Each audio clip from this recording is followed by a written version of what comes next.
Good morning, everybody. Welcome. I'd like to call to order the September 17th, 2024 meeting of the Santa Barbara County Board of Supervisors. Madam Clerk, can we get a roll call, please? Supervisor Williams. Supervisor Capps. Here. Supervisor Hartman. Supervisor Nelson. Here. And Chair Lavanino. I'm here. Let the record reflect that Supervisor Hartman is currently absent, but does plan on attending our meeting around 10 a.m. this morning. In addition, Supervisor Williams is also currently absent, but is on his way and should be with us momentarily. All right, so at this time, please stand and join the board in pledging allegiance to the flag. Ready? Begin. I pledge allegiance to the flag of the United States of America and to the republic for which it stands, one nation, under God, indivisible, with liberty and justice for all. Oh, he's here. Okay, next item of business is the approval of the minutes from the September 10th, 2024 regular meeting. So moved. I will second that. Moved and seconded. All those in favor? Aye. That's all there is here, so that's it. Passes unanimously. Next item of business will be our CEO's report. Ms. Miyasato. Good morning, board members. This morning, I'm pleased to share another video from our series of Your County, Your Heroes. It features unsung heroes throughout the county who embody the spirit of selflessness and dedication. And as you know, the videos in the series are played on Channel 20 throughout the week and are highlighted in our monthly county newsletter, on CSB TV's YouTube page, and our social media in both English and Spanish. This morning, we are pleased to feature the county's animal services team as they jumped into action when the lake fire started on the 4th of July weekend to evacuate animals. This story is so special because it not only shows the hard work of our employees, but how the community came together as well to help each other during the emergency. With that. Welcome to Santa Barbara County, where extraordinary individuals shine bright. Join us as we celebrate the unsung heroes who embody the spirit of selflessness and dedication. From tireless volunteers to dedicated public servants, these remarkable individuals who inspire us all. Your county, your heroes. Welcome back. The lake fire is now the largest in California for the year 2024. Those at greatest risk have been evacuated, including large animals like horses and ostriches, but also pets like cats and dogs. Animal Services received a phone call that there was a fire burning up on Fig Mountain. So we go into a whole new mode. It can be a lot all at once because everything is fast-paced. Folks need assistance either transporting them, loading them, caring for them, or somewhere to place them and house them. A lot of livestock, chickens, pigs, horses, llamas, etc. And our shelter facilities don't have that capacity, and so we have agreements with a couple different agencies across the county to be able to use their facilities. We received the call that we would be accepting large animals for large animal evac. We do our best to get those animals settled in, get them comfortable, so that the owners have peace of mind as well. Good girl! Oh, Good we're piggy. so happy for you. Good girl! Jacobson's Feed showed up and said, we're gonna donate hay, and what else do you need? Alamo Pintado, equine vet, said, what can we do? How can we help? People saying, I can house 2 horses. I have a 4-horse trailer. I have a arena. It was amazing to see so much outpouring of support for what could have been a really, really disastrous event. The lives and the animals that were evacuated and the people and the things that were saved because the community stepped up, it's just unbelievable. Do you want some food? No? We do have 2 ostriches. The fire was now at the point where it was approaching my ranch and my house and the ostriches, and we didn't know, what to do at that point. And so we called Animal Services. Ostriches are, very tricky to take care of, and they are not easy to transport either. I got Officer Hart and I said, well, we got to go up there. We got to make sure those ostriches are okay. At first, I wanted to be friends with them. They don't know that we're there to help and make sure that we stay safe while also making sure that they stay safe. Ultimately, the firefighters somehow, they were able to save the houses, but also the ostrich pen, which is miraculous because everything around there burned. To be able to do what they did and have that personal care was was something, I guess, very unexpected in a great way. The team at the Santa Barbara County Animal Services is incredible. Big hearts, and yet at the same time, some of the hardest working people you'll ever meet. And you can feel that they're there to take care of those animals as if they were their own. He's in. Yes. Awe-inspiring and just wonderful to see the level of compassion that neighbors had for their other neighbors. You know, we could not have been successful in our operations had we not had the community's support like we did. It made me more aware of how good our community is. I'm proud to be working in the Santa Barbara County because it's a great community.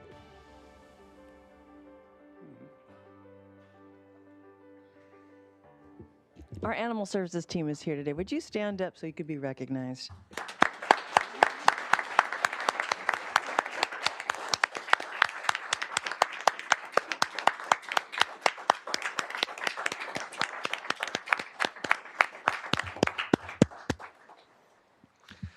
Well, that was awesome. So, you know, I come into work not always knowing what's going to happen, but I have not had to wrangle an ostrich yet. So thank you for all you do. We really appreciate it. And to all the neighbors and the community that stepped up, the Elks, we really appreciate it. Really, that was a great video, by the way. Was that another Kelsey? Yeah, and if you could please thank Kelsey Yes, good job. Gurkins-Butita.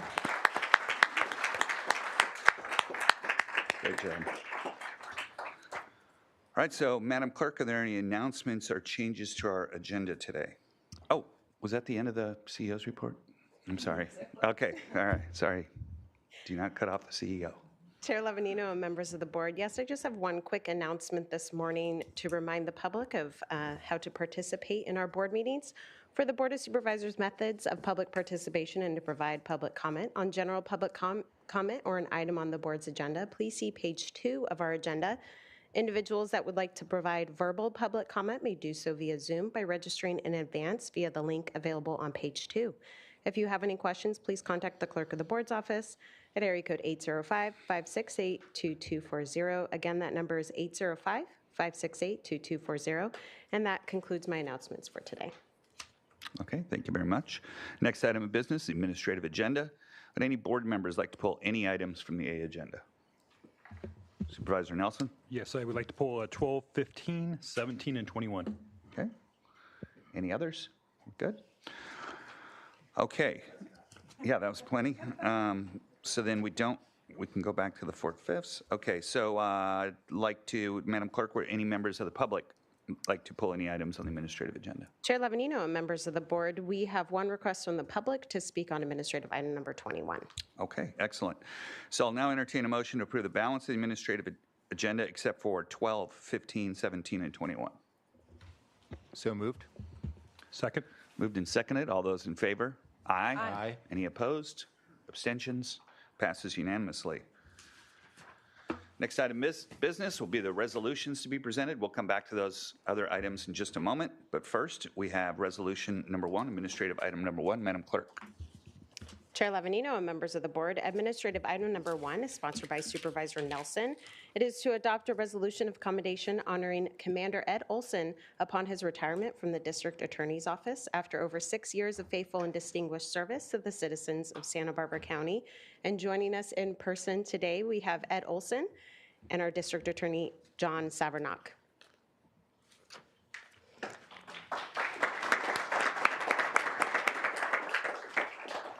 And I'll go ahead and read the resolution. Whereas Commander Ed Olsen retired from county services on August 30th, 2024, having faithfully served the citizens of Santa Barbara County for over 6 years. And whereas Commander Olsen began his career in law enforcement in February 1991 as a police officer with the Santa Barbara Police Department, and throughout his more than 33 years of service, he worked in various capacities and held numerous ranks, including patrol officer, detective, special investigations and crimes against persons, sergeant, patrol, traffic, crimes against persons, and restorative policing, professional standards, lieutenant, patrol and investigation internal operation, and also served as a member of the Santa Barbara Police Department SWAT team for 13 years as an operator, sniper, and eventually team sergeant. Upon his retirement from the Santa Barbara Police Department in 2018, Commander Olsen joined the Santa Barbara County District Attorney's Office, supervising the Bureau of Investigation in North County. And whereas throughout his career, Commander Olsen provided the employees of the Santa Barbara Police Department and the District Attorney's Office with positive leadership and served as an exemplary representative of the law enforcement profession as a whole. And whereas Commander Olsen served the citizens of Santa Barbara County with extraordinary professionalism and sensitive law enforcement service while dedicating his life to the pursuit of justice. And whereas Commander Olsen's knowledge, skills, and experience contributed greatly to the overall professionalism and goals of the Santa Barbara County District Attorney's Office and the county. Now therefore be it hereby ordered and resolved that this Board of Supervisors commends Commander Ed Olsen for his faithful and distinguished service to the citizens of Santa Barbara County, congratulates him upon his retirement, and wishes him and his family good health and many years of happiness, passed and adopted today.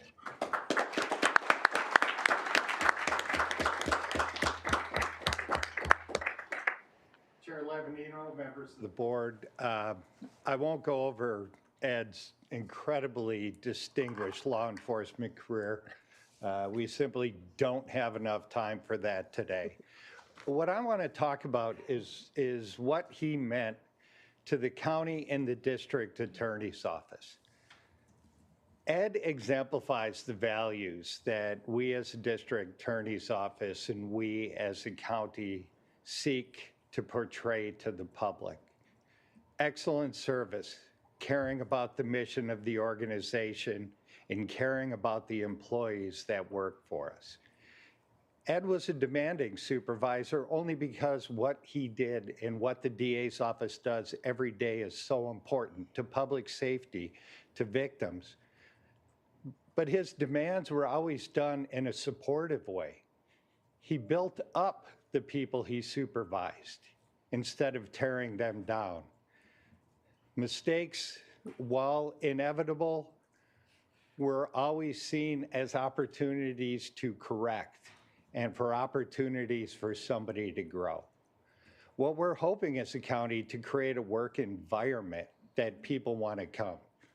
We're also hoping as a county that people realize the importance of public service and what we, all of us who are county employees, do on a daily basis to help the public. And Ed, on a philosophical basis, always understood that. He always understood the importance of the mission and the importance of the workplace. His expectations were high, his expectations of himself were high, and he got the most out of the people he worked with because they wanted to be a part of the team. They wanted to work with him and not for him. And for all he brought in terms of changing a culture of an office, for all the teamwork he engendered within the office. We're an office with multiple divisions. We have attorneys, we have police officers, we have incredible victim advocates, we have the hardworking support staff anybody would ever have, and that only works efficiently, effectively, and to the best interest of the public if all those different entities that comprise the one whole work together. And Ed got that, he supported that mission, he bolstered it, and he gave us thoughts, ideas, and directions that will carry on long after he retires. He is an incredible police officer, a great leader, and a great friend, and I'll miss you, Ed. I'll miss you too, John.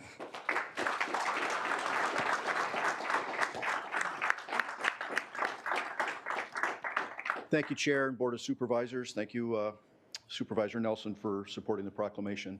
A lot of people to thank, but John, I really appreciate you giving me the autonomy and the ability to lead in North County like I did. We built something really special.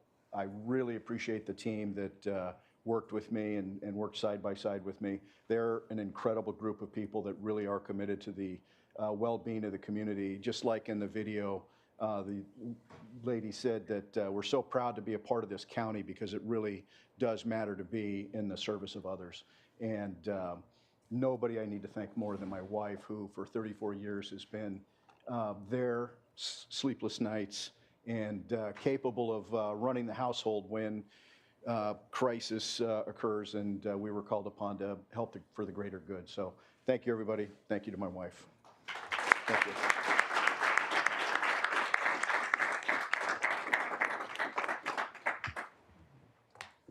Item 2. Chair Lavanino and members of the board, administrative item number 2 is sponsored by Supervisor Lavanino. It is to adopt a resolution proclaiming the month of September 2024 as Recovery Month in Santa Barbara County.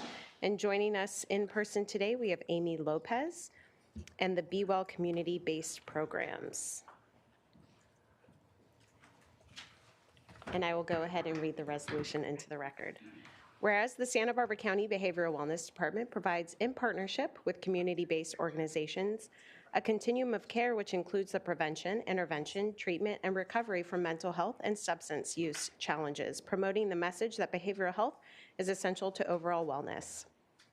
And whereas mental health and substance use disorders affect Santa Barbara County and all communities nationwide, and with commitment and support, those impacted can embark on a journey of improved physical health, emotional health, and overall wellness. And whereas Recovery Month, celebrated every September, promotes and supports new evidence-based treatment and recovery practices, the proud recovery community, and the dedication of service providers and communities who make recovery possible in all its forms. This year, Recovery Month focuses on the 4 major dimensions of recovery: health, home, purpose, and community. These are the factors that all individuals need to live healthy, happy, independent lives and reach their full potential. And whereas Recovery Month helps to promote 4 key messages, we can strive to be healthier and achieve our wellness goals. We all need a stable and safe place to call home. Finding purpose in life may be a powerful driver for recovery, and building social supports and a caring community is essential for recovery. And whereas the County of Santa Barbara Behavioral Wellness Department collaborates with partner agencies and community-based organizations throughout Santa Barbara County and out of county to ensure everyone has an opportunity to access services and support to achieve and sustain long-term recovery. And whereas we encourage and advocate for continued collaboration and integration of services to ensure success for individuals and groups who are in long-term recovery. And whereas a Recovery Month observance will support and highlight the multidisciplinary work efforts that are essential to improving the lives of those affected by mental health and substance use disorders, including raising awareness, educating communities, and by celebrating all recovery achievements. Now, therefore, be it hereby ordered and resolved that this Board of Supervisors proclaims September 2024 as Recovery Month in Santa Barbara County and encourages all residents to support men, women, youth, and their families who are in substance use disorder treatment and mental health recovery programs throughout our community, passed and adopted today. Thank you.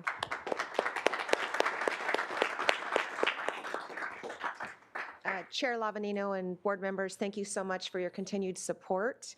I want to introduce who I have with me today, or who I'm with, I should say that I came with them. I have Tony Navarro, our director, our division chief, Melissa Wilkins, and manager, my fellow manager, Catarina Zamora. I also have Deshaun Chavez and Donna Freeman here from CADA, and Christina Vasquez from Good Samaritan Shelter. And we may have Julio Roman in Santa Barbara. I'm not sure. Are we still doing that? Yes, Julio, if you're there, hey. He's with Pacific Pride Foundation. So on behalf of Behavioral Wellness, Alcohol, and Drug Programs, our staff, our contracted providers, some of who are here today, and the many clients and families we serve, we thank you for your continued support of our system of care and for acknowledging and supporting recovery. This is difficult work. This is not a walk in the park. It's more like hiking mountains. At the same time, it is very rewarding. Knowing that we have your support, knowing that our work is making a difference, making a positive impact, seeing lives transform, families reunify. And when that one client, parent, or family member simply says, thank you, and knowing there are several more people seeking our help, knocking at our door, seeking our guidance, this is what keeps us going when we are hiking that mountain. This is why we are here. For those of you that are here, it's Recovery Month. It's time to celebrate. So we could not do this work without our contracted providers, some of here today. I'd also like to thank you, the Board of Supervisors, for your support. Celebrating recovery should be an every day, every moment, every step celebration. It's hard for us. It's even harder for our clients. We thank you for your support and for highlighting Recovery Month. And I'd like to ask anybody else if they'd like to say a few things. That's all we got. Thank you.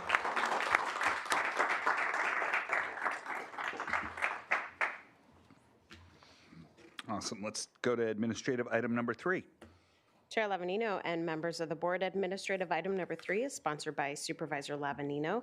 It is to adopt a resolution proclaiming the week of September 15th, 2024 through September 21st, 2024 as National Forensic Science Week in Santa Barbara County and honoring the Santa Barbara County Sheriff's Office Forensic Services Bureau. And joining us in person today, we have Lieutenant Camarina and members of the Forensic Bureau. And if you can all join us at the podium, and I'll go ahead and read the resolution. Whereas National Forensic Science Week from September 15th through the 21st of 2024 honors and promotes forensic science by spreading awareness and sharing information about forensic disciplines with the community. And whereas the Santa Barbara County Sheriff's Office Forensic Services Bureau has demonstrated exemplary dedication and service to our community. And whereas forensic science plays a crucial role in the administration of justice, providing critical evidence and expertise in investigations. And whereas the members of Santa Barbara County Sheriff's Office Forensic Services Bureau have consistently exhibited professionalism, integrity, and skill in their work.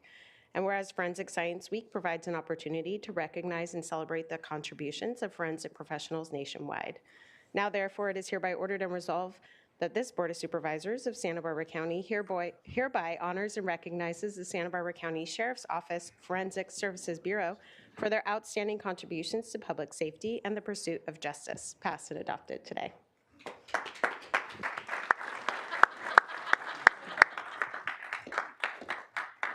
Good morning, Chair Lavanino and supervisors.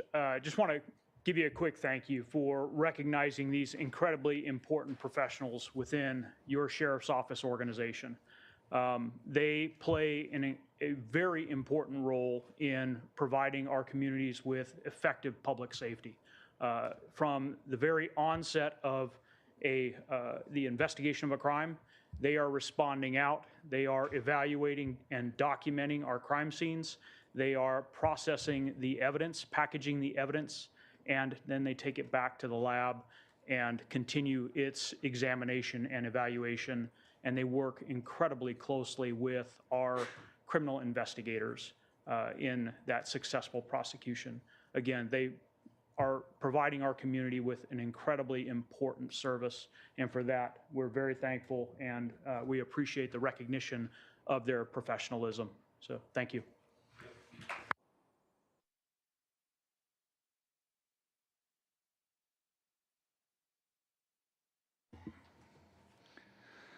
All right, we're now going to take up the administrative items pulled in numerical order. Madam Clerk, please read administrative item number 12 into the record. Chair Lavanino and members of the board, administrative item number 12 is from the County Executive Office. It is to approve budget revision request numbers 10091, 10120, and 10125, and there is a 4/5 vote required on these budget revisions. Supervisor Nelson. Yes, thank you, Chair Lavanino. This weekend I got to spend some time at Waller Park, where I realized what poor condition the pavement is over there, and I got to see all these families enjoying their time at a county park. And but I got into my material on Monday and saw that there was budget revision for redoing the pavement at Glida Beach. And while I support that being done, because that's really important, I think it goes along with my ongoing concern about our CIP investments, geographically, the geographic equity there. That this is something I know Glida Beach needs this, but we've a majority of our CIP was invested in the South County, and I know that was something I brought up during budget hearings. Again, not only did we in the CIP put $1 million towards this, we're going to grab another $500,000 of our deferred maintenance to support this project. Meanwhile, we have a laundry list of projects in the North County, whether it's Waller Park or Santa Rosa Park or others. So I just wanted to take the opportunity to highlight that. We also have a lighting project that our board approved that my understanding is that we're underfunded on that project as well. So I just like to highlight these things because I think that there's some more work that can be done on investing in the county as a whole. So that was just my statement, and then I'm happy to move it forward. I support this in general, but I definitely have this ongoing concern about how we are distributing our capital dollars throughout the county. Can I get a motion on 12? So moved. I'll second. Thank you, Supervisor Nelson. All those in favor? Aye. Aye. Any opposed? 12 passes unanimously. That takes us to 8:15.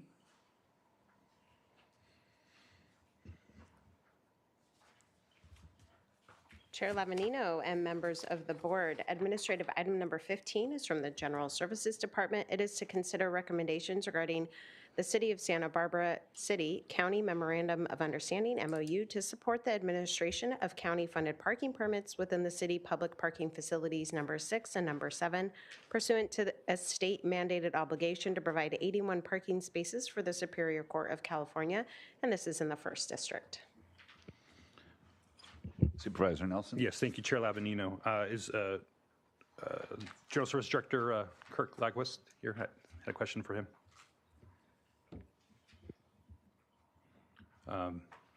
With this project, is an important one. It's been on the books for a long time, but one of my big concerns with this project all along was the parking. That's why I didn't actually support it. I support it in concept, but we already have a difficult parking situation in the South County that we're only going to make considerably worse by moving forward with this project. We were taking up a lot, and now we're going to satisfy the needs of our contractual requirements for the courts, but I was wondering if there's any efforts to deal with the other parking issues for our county employees as a whole. I know that because of remote work, the administrative lot is underutilized, so we're going to be giving some additional permits there. But I hear from a lot of our rank and file workers that this constant concern that they have to park blocks away and then walk into work. Some of them work late at night, especially those in probation, and they have to, after getting off at 6 or 7, have to walk to their vehicles that might be far away. So if they got just beyond the 2-hour parking restriction, and those that want to park in 2 hours are constantly having to leave their desk to move their cars again. And so that whole monologue is: are we doing anything else to potentially create additional parking for any of our employees down in the downtown area, or is this all we're going to be doing moving forward? Supervisor Nelson, through the chair. So when we were looking at the Garden Street lot, we had about 220 folks that had a parking permit that allowed them access to the Garden Street lot. On average, on each day, we'd have maybe 40 or 50 that would actually use the Garden Street lot that were county employees, plus you had the judicial folks from the courts. So we looked at that, and then we provided 25 parking permits to the admin lot based on traffic counts that we've had in the parking lot. We check traffic counts twice a day, morning and afternoon, to see how many are using the parking lot. And we figured with an additional 25 permits issued for the admin lot that we could absorb that in the averages there. So we're 2 weeks in right now, and we're going to assess that. We issued those permits based on seniority and usage of personnel that have been using the Garden Street lot. So that leaves, another maybe 20-ish that would, on average, potentially use parking. We did talk about possibly purchasing our own parking permits for the parking garages, but at $160 a month. For folks that are in a hybrid situation and wouldn't use it every day, it just didn't seem feasible. So we will continue to assess, take traffic counts twice a day, and at the end of September, we're going to see what's the average based on percentage of use in the admin lot, and then see if we can issue some more permits. Is there anything we can do to survey our employees? Because there's a lot of our employees that never got parking passes to the Garden Street to begin with, that were already using the streets and parking in neighborhoods. And so, they were hoping eventually to age up into the Garden Street parking lot. They never got that opportunity because we cut that off. And, I'm hearing 80 new spots, plus move over 25. We're going to lose about 100 spots. And we already were in a huge deficit before. So maybe as part of that survey, not only surveying what we're currently doing, but what are we not doing? What are the needs out there for our employees? So I'm hearing that as a feedback from a lot of my constituents, some of them that work up in the North County, but then, have promoted and now work in an administrative function there. And now they're having to park a half mile away or further. And it does not seem like that's a viable option. Some of them have requested maybe, parking in North County and taking a van down. But I've heard that's been that idea has been shot down, but I think we need to find some other solutions for parking in the downtown, especially as the city of Santa Barbara starts to look at intensifying the residential uses in the downtown. So this is only going to get worse, and that's one of the reasons why I wasn't a big fan of the probation building, is because we're already taking a bad situation that we already know is going to get worse, and we're going to make it, the problem even bigger. So that doesn't mean we can't find solutions. We could still continue to work on solutions. I don't think we should just, say, yep, we're moving forward, good luck. I think we should continue to push into that, find out what the issues are with some of our employees. And it's often our employees that don't have the smallest voices. We all get our parking spots. Most of the admin here, the department heads, they get their spots, but it's our rank and file. Many of the people doing the hard work in the county that aren't getting those spots because they don't have either that title or that seniority. And so I just think we could be doing more. And so I hope that you push in and look in that in the further. So I'm fine with moving forward with this, and we need to contractually, but I thought this was an important time to highlight this problem. Okay, thank you, Kirk. Can I get a motion? So moved. Second. All those in favor? Aye. Aye. Aye. Any opposed? Passes unanimously. Takes us to A17.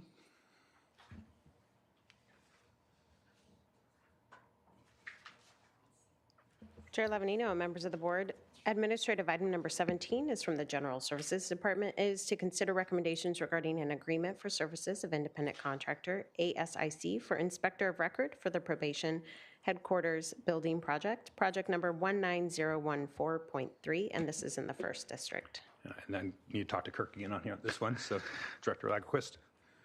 Again, the probation building. So, when this came up, we have this inspector of record that we're hiring.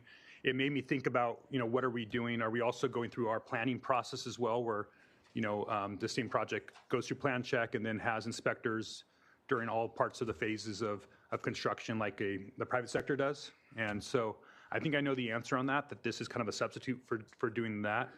But could you expand? Are we doing both, or is this our inspector as part of the process of building the probation building?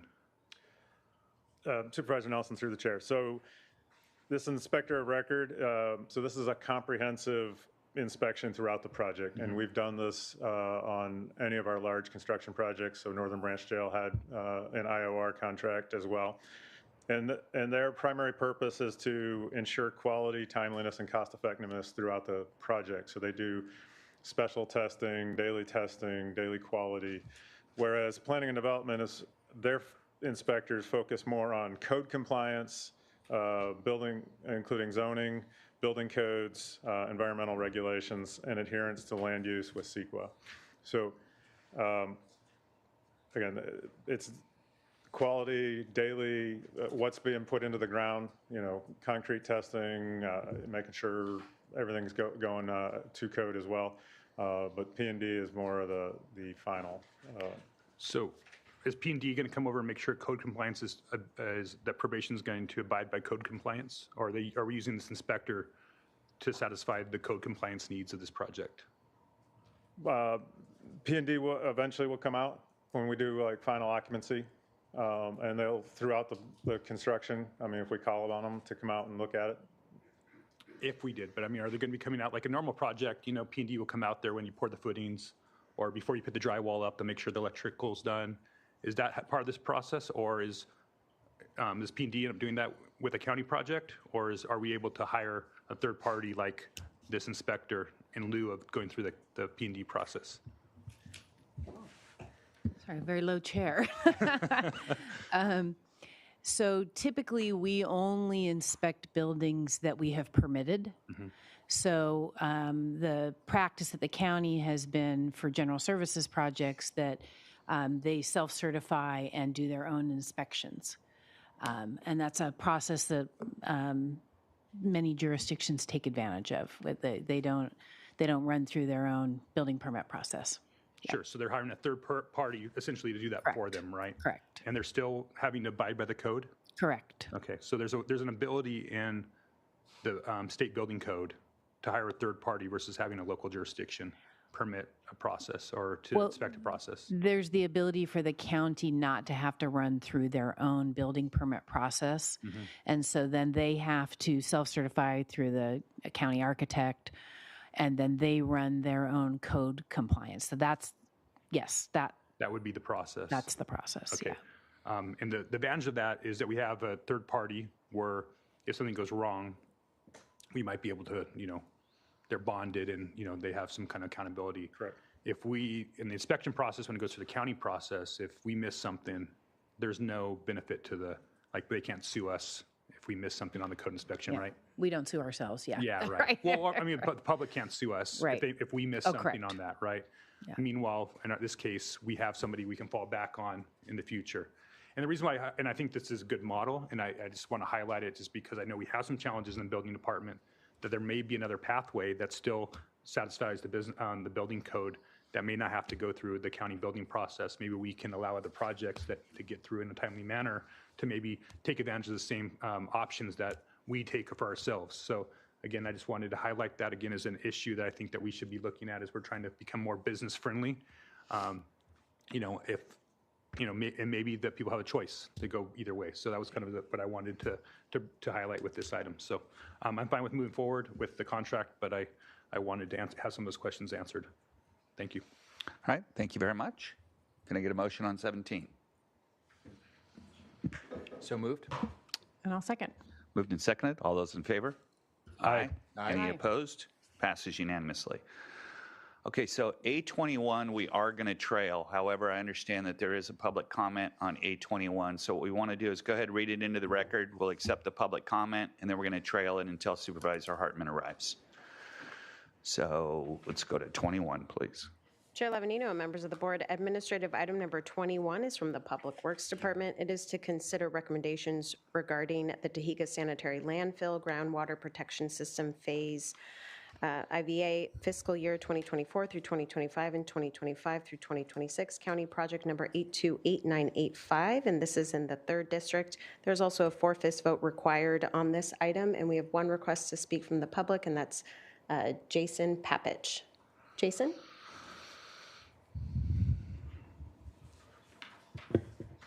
Yeah, good morning, members morning. of the Board of Supervisors. I'm Jason Papich, president of Papich Construction.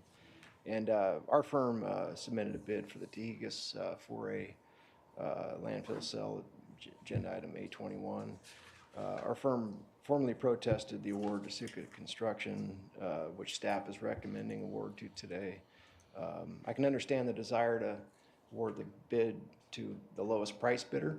However, as we pointed out in our protest, Sukit failed to adhere to the bidding requirements. And by awarding to Sukit today, this will forever set precedents within the county for the ability for contractors to not necessarily follow the public bidding requirements, which Papich Construction did in this case. Papich being the second bidder at a value of $161,627 higher or less than 0.1% higher over Sukit, did follow the strict bidding requirements. And we are the lowest responsible bidder in this case. Secondly, the project contains a community workforce requirement. Papich Construction, while housed in San Luis County, does a significant amount of work, has a large staff housed in Santa Barbara County, and we can ensure that the community workforce requirement is adhered to. Have a lot of experience with community benefit agreements, community workforce requirements, and a long history of compliance. Sukut, however, is based in Santa Ana. They don't have any staff that I'm aware of that lives or works in Santa Barbara County currently. Happen to know the firm. They're a good firm. And know some of their people which live in Bakersfield and beyond that spoke to having to come to this job. I'm not real happy about it, but my folks are eager and ready to perform the project and have the resources here to do it.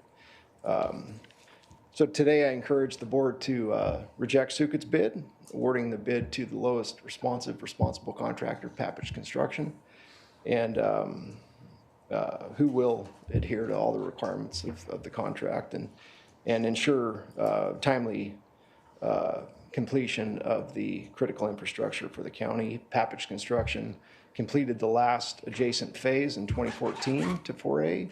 We know the materials, we know the complexities of the job, we have the resources to do it.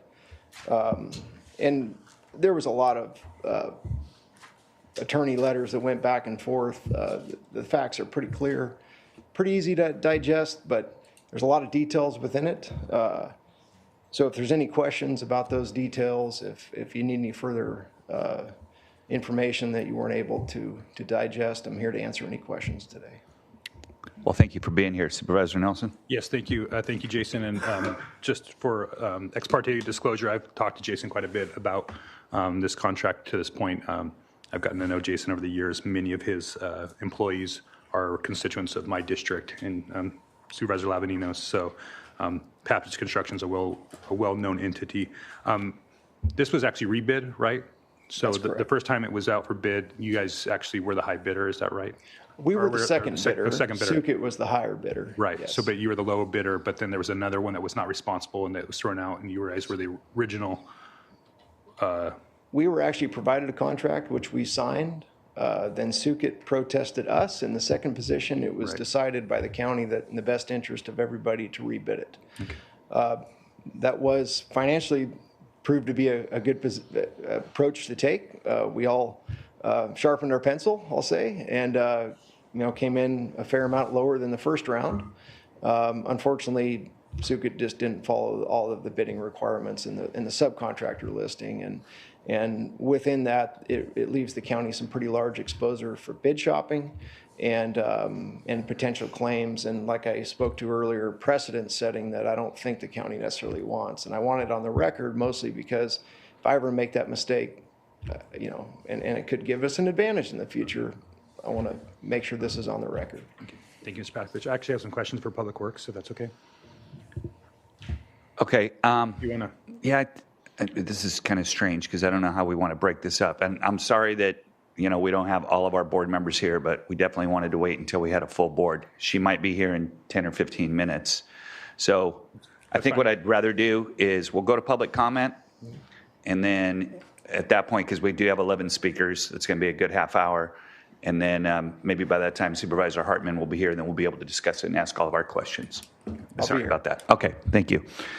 So we're going to trail. Do I need a motion to trail, or we're just going to trail 821 till after public comment at least.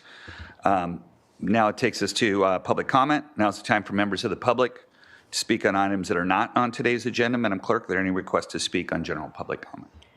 Chair Lavanino and members of the board, yes, we have 11 requests to speak from the public on general public comment, and all 11 are here in Santa Maria. We will begin with Dennis Carreras, to be followed by Steve Wagner. Dennis? Okay, and all of our speakers will be given 3 minutes this morning, and I'm going to close the roll of public comment, so we will have those 11 speakers. Good morning. Good morning. I'm here to speak about Del Cielo Mobile Home Estates. It's going to be, they're trying to get some change into the park. I just here to tell you that I have a handyman license and I do business in Del Cielo, and I work for these people that have been retired for up to 30 years.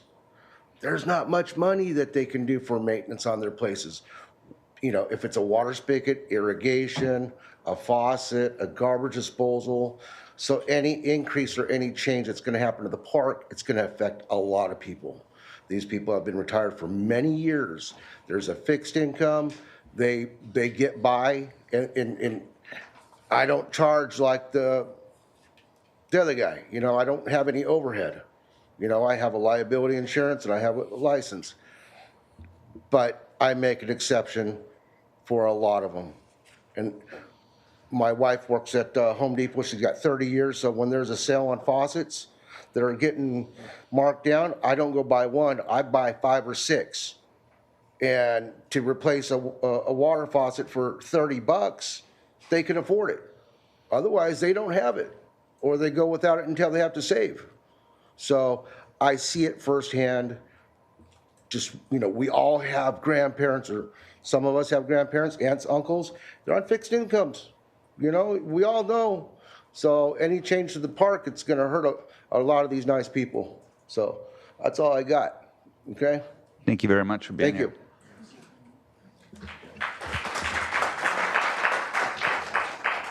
We will now go to Steve Wagner to be followed by Mary Harrison. Steve? Good morning, and thank you for allowing me to speak again. And also, I understand this is a dog-friendly atmosphere, so if I speak before you again, I'll have my best friend with me. I want to talk about the senior park overlay.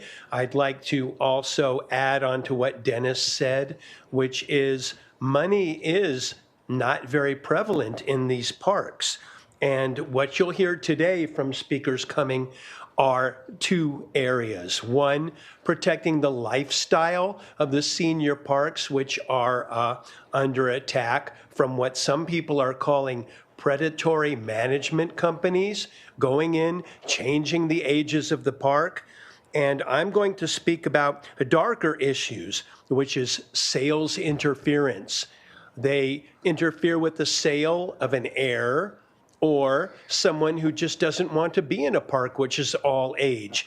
And the management company will say to the owner of that home or the heir, gee, we're not selling, we're not having this going on right now, but you can sell to us. And here's the great part.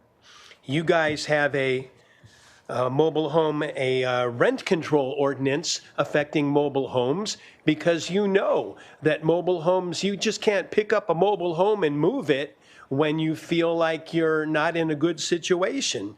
So you have your mobile home ordinance, and this is good. But one of the exemptions in the mobile home ordinance is a tenancy governed between the management and homeowner.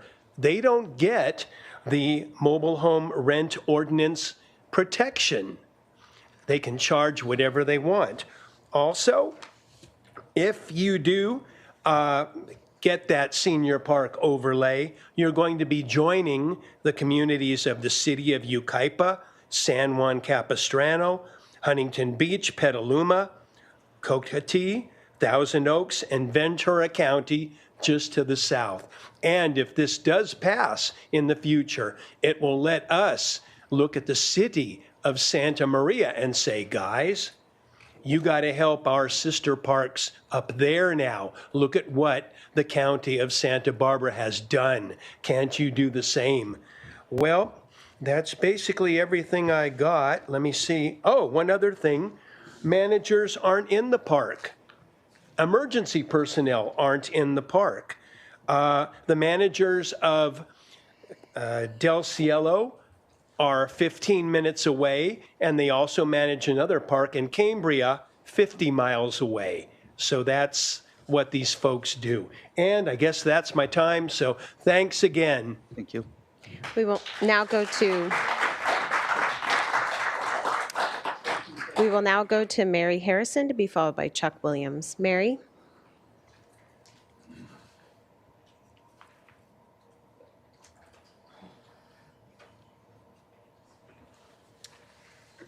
What are you going to do with these senior housing in 10 years? In 10 years. I can't judge Harmony's intention about wanting to be inclusive, but I look at Atascadero's new 76 apartments for seniors at a cost of $27 million, and that works out to $355,000 per unit. Speaking of affordable housing, that value is higher than any home in the over 55 parks.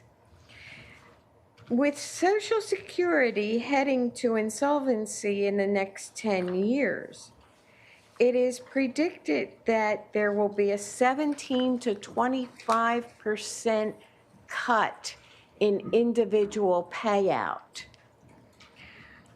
This overlay would set a legal precedence such that either Harmony could or couldn't do the same to all of the senior parks.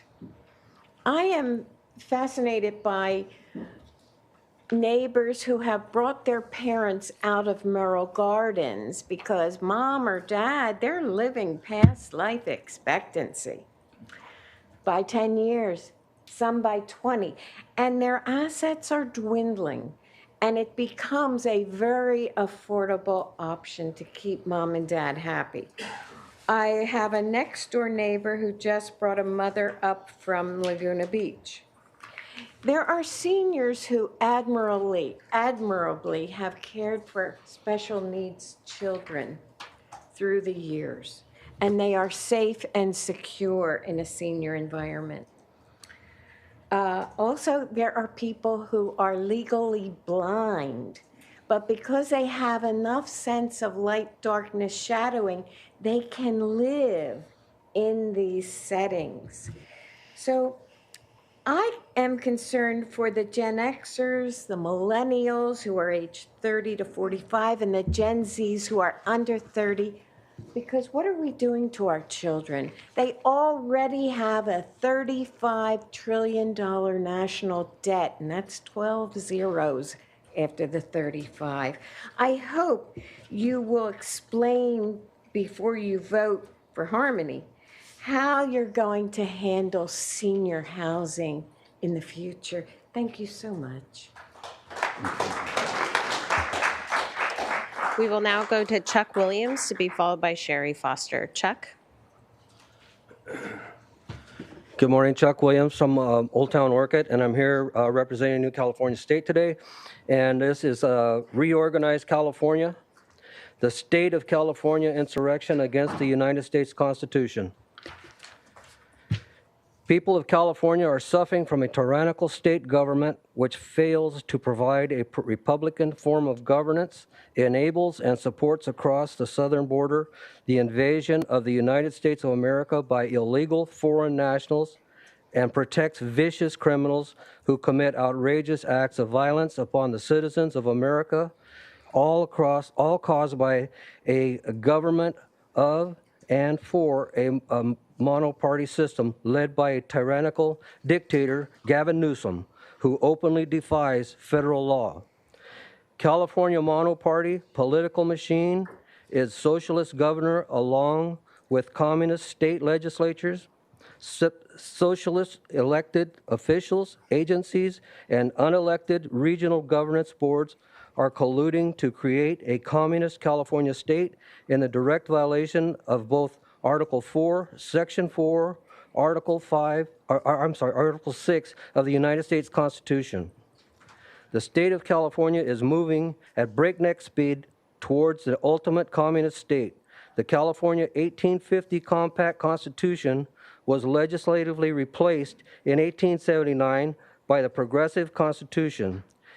After over 155 years of hard work to destroy all vestiges of the United States Constitution by using the 1879 Constitution and through the court's decisions, over 920 amendments to the California Constitution. Massive taxes, strangling the regulations, regionalism, deliberate destruction of the United States' premier education and economic systems, along with raping of one of the planet's finest environmental zones. The stage is now being set for the final nail into the California totalitarian coffin.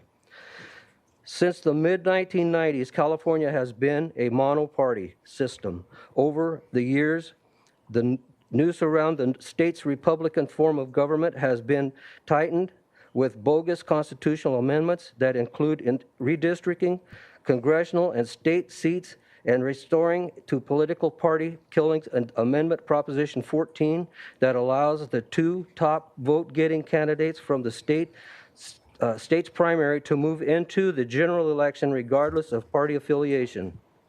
Worse yet, since the passage of the 2010 Proposition 14, criminal cartels have taken control of the porous southern border of California and have established operations to traffic human slaves and to distribute massive amounts of fentanyl that kills thousands Thank you, of Chuck. Americans That is your each year. time. This operation Thank you, ran Chuck. by That is your cartels. time. Your time's up. Done. Thank you. Thank you. We will now go to Sherry Foster to be followed by Leanne Woolever. Sherry?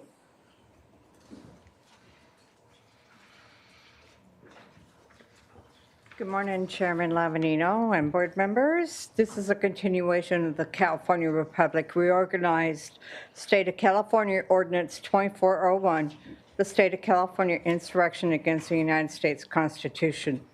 Worse yet, since the passage of the 2010 Proposition 14, criminal cartels have taken control over the porous southern border of California and have established operations to traffic human slaves and to distribute massive amounts of fentanyl that kills thousands of Americans each year. This operation, run by the cartel network, works in conjunction with government-financed non-governmental agencies and have taken control of California's political machine. In 2020, the California Attorney General's office proposed an amendment to the California State Constitution to replace the bicameral Assembly and Senate with the uncameral, nonpartisan legislature, and to increase the number of members serving in the legislature that was considered for the November ballot if the uncameral, nonpartisan legislative proposition has passed. The loss of a representative form of government and the formation of a totalitarian state government would have been completed. The pattern and timing of these events are by design and will doom the state of California and the citizens of the United States who live within its borders into tyranny patterned after the communist Chinese Mao's takeover of China following World War II. Whereas California has a porous border and sections of inadequate fencing on the southern border, as well as access from the Pacific Ocean onto miles of unguarded beaches. It is known that thousands of unidentified foreign nationals, referred to as gotaways, enter the state monthly, violating federal immigration laws. Whereas the porous border of California allows untold members of the illegal foreign nationals to enter California, trafficking humans for labor and sex trade with no plan to remedy to secure the border and violating federal law 22 USC section 7102 and California Penal Code 236.1. And whereas the porous border of California allows untold members of the illegal foreign nationals to enter California trafficking dangerous, life-threatening drugs, including fentanyl, which is killing citizens, with no plan to remedy the secure border. Whereas the true purpose of all government is to promote the welfare and provide to the protection and security of the government. And when any form of organization and government provides inadequate for a subversive of this purpose, it is the right, it is the duty of the people to alter and abolish it. Thank you, Sherry. That is Happy Constitution Day, September 17th. We will now go to Leanne Woolever, to be followed by Allison Wales. Leanne?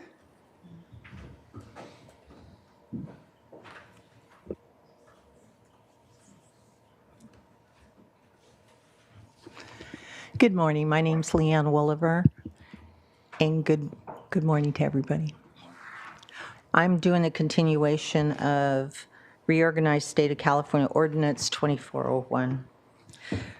Whereas the true purpose of all government is to promote the welfare and to provide for the protection and security of the governed, and when any form of or organization of government proves inadequate for or subversive of this purpose, it is the right, it is the duty of the people to alter or abolish it. Whereas the Constitution's first three words, we the people, affirm that the government of the United States exists by the consent of the people to serve its citizens. The government of California, the current socialist governor and monoparty system, along with local officials, are following a coordinated design with the intent to actively engage in acts of insurrection against the United States Constitution. And whereas the existing state of California government, thus called, has not only abused the powers nominally entrusted to it, but with the conveyance and active aid of the executive, has usurped and exercised other powers to the manifest injury of the people, which, if permitted, will inevitably subject them to despotism and tyranny. Be it resolved, acting on behalf of all citizens of California, the reorganized state of California will establish a restored California government.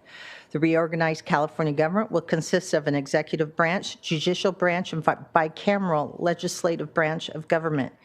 Be it further resolved, the reorganized state of California shall honor the Constitution of the United States of America as the supreme law of the land and shall honor Article 4, Section 5, and Section 6 that embody the concepts of federalism, described the rights and responsibilities of state governments and the states in relationship to the federal government.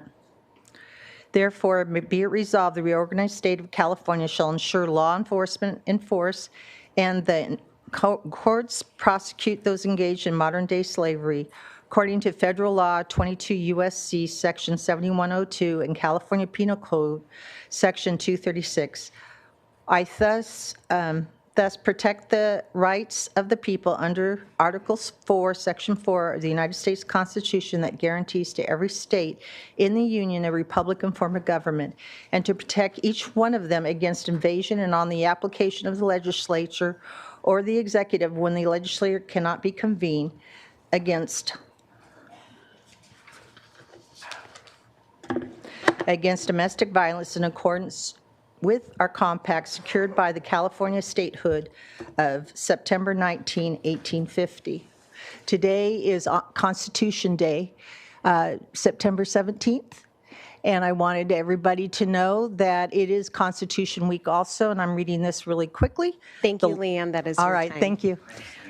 We will now go to Allison Wales to be followed by Stephen Simonson. Allison?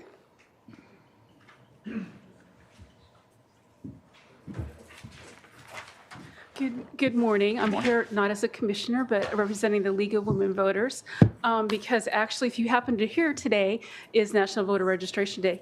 Yay, isn't it exciting? I'm here representing as Vice President of Voter Services, as well as on the board with a couple of our members. The fabulous person who put some packets together for you for Joyce Littman and Roz Silva, for our website. So again, I just wanted to say this is National Registration Day, and we have several things going on in the North County. Joyce is here, and then we have several people at the local libraries, including New Kiama. We made it all the way up there to have resources available in the Santa Maria and Orchid and Lompoc and Guadalupe. So I hope people come out and take the opportunity to be well informed. The League was established over 100 years ago to help people and educate people of how to vote, where to vote, and to have a balanced information brought forth. So I encourage everyone to seek out those sites, and please register to vote, whether you're 18 or 58, because as I heard someone say recently, you may not be into politics or government stuff, but they're into you. And so it's important to truly get a full education on what is going on, and that's what the League is here for. And so thank you to the board for all your support in the past, and I'll see you on Friday. Yes, you will. Thank you. Looking forward to it. We will now go to Stephen Simonson to be followed by Paula Robledo. Stephen? Good morning. I'm just here to speak in support of the Senior Park Overlay. I'm a native Californian who left California in 1973 for military service and found out that that was my path. After 34 years, I retired from military service to come back and retire in my home state. That had changed a lot in that 30 years because I was sent everywhere but California. I found that I could not go out and buy a single-family home, but being retired and trying to downsize, I went into I purchased a home in a senior park. And as greater numbers of working and retired Americans join the ranks of renters like me, most of them maybe not by choice, we need protection from avaricious rent increases. A free market will never create or sustain affordable housing. A free market only guarantees profitable housing for landlords. And more of these landlords are corporations that are even buying up single-family homes and turning them into rentals. Their latest scam is to acquire senior parks like mine and then convert these to more profitable family parks. This includes senior parks where the resident owns the home but not the land. These unilateral conversions, even against the consensus of the seniors living within those parks, does not create affordable housing. It only creates profitable housing that threatens the livelihoods of seniors and decimates fragile elderly communities. I urge Santa Barbara County to join other jurisdictions in California to create a senior park overlay to prevent such unilateral park conversions and protects seniors, most of them on fixed incomes, from greedy real estate speculators, and to keep us out of the riverbed. Thank you very much. Thank you.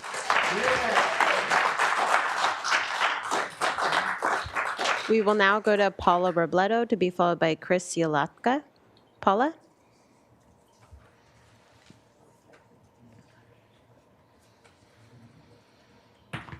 Hi, good morning, everyone. My name is Paula Robledo, and I am a resident of Del Cielo Mobile Home Estates.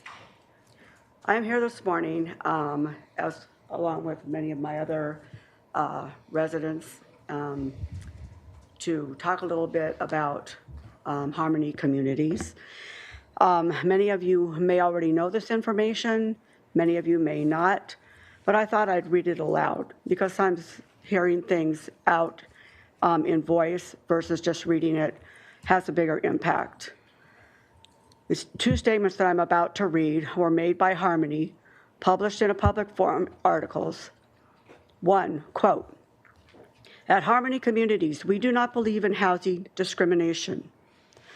We believe a single mother with 2 kids should have the same affordable housing opportunities as people over the age of 55.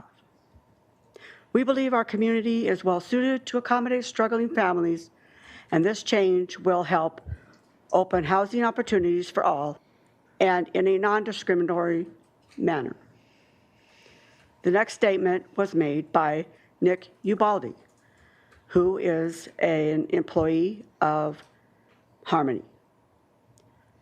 He told The Sun in an emailed statement that the company believes everyone should have access to affordable housing in Santa Barbara County, and it, quote, "does not discriminate based on age, race, or gender," unquote.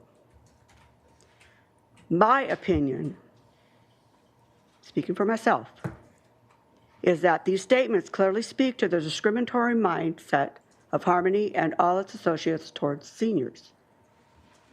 If you think about the first statement, when they say, believe in housing, we do not believe in housing discrimination.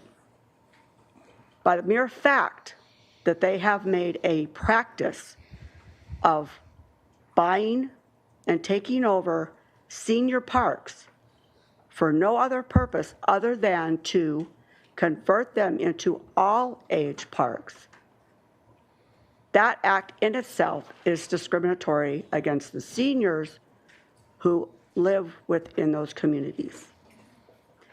Most of those seniors have bought their homes in those communities. There are some seniors that live in those communities that are renters.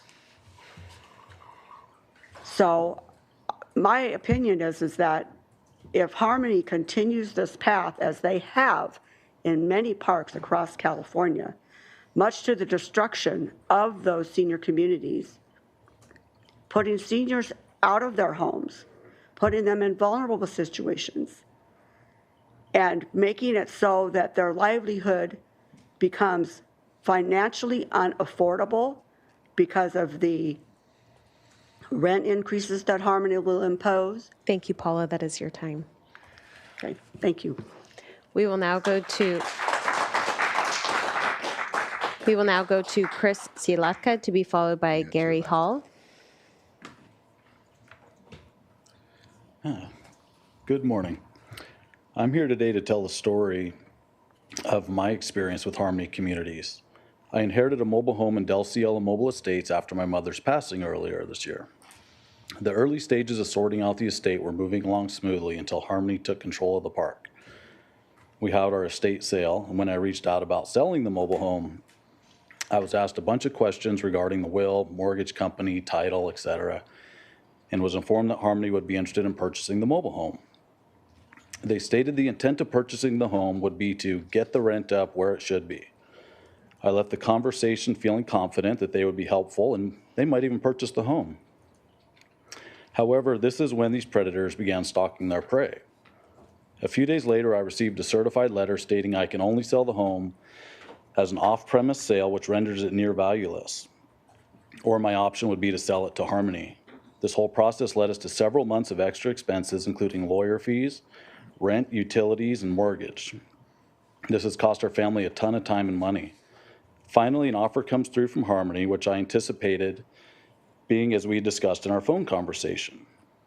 However, their predatory behavior came shining through again as they were trying to make me believe that my mother's home is essentially worth nothing and that their offer is more than fair. The offer was 50% of our phone conversation and 33% of the actual market value. In fact, the more than fair offer was far less than the appraised value 4 years ago. And as we all know, home prices have gone up significantly in the past 4 years. Luckily, I was diligent and spent time digging deep to find my rights. Otherwise, I'd likely be losing upwards of $100,000 of inheritance by accepting their extremely low offer. I have found out my actual rights are backed by state laws, probate laws, and mortgage laws, and I'm now well aware that I have every right to sell the mobile home at its current site for fair market value. In closing, I hope you can see the extent to which Harmony is preying on families who are under stress, grieving, and trying to navigate through a difficult chapter of life. I also hope I can bring to light the tactics they are using to take advantage of the homeowners of Del Cielo Mobile Estates. And that is all. Thank you. Thank you. And we will now go to Gary Hall, who is our final speaker on general public comment today. Gary?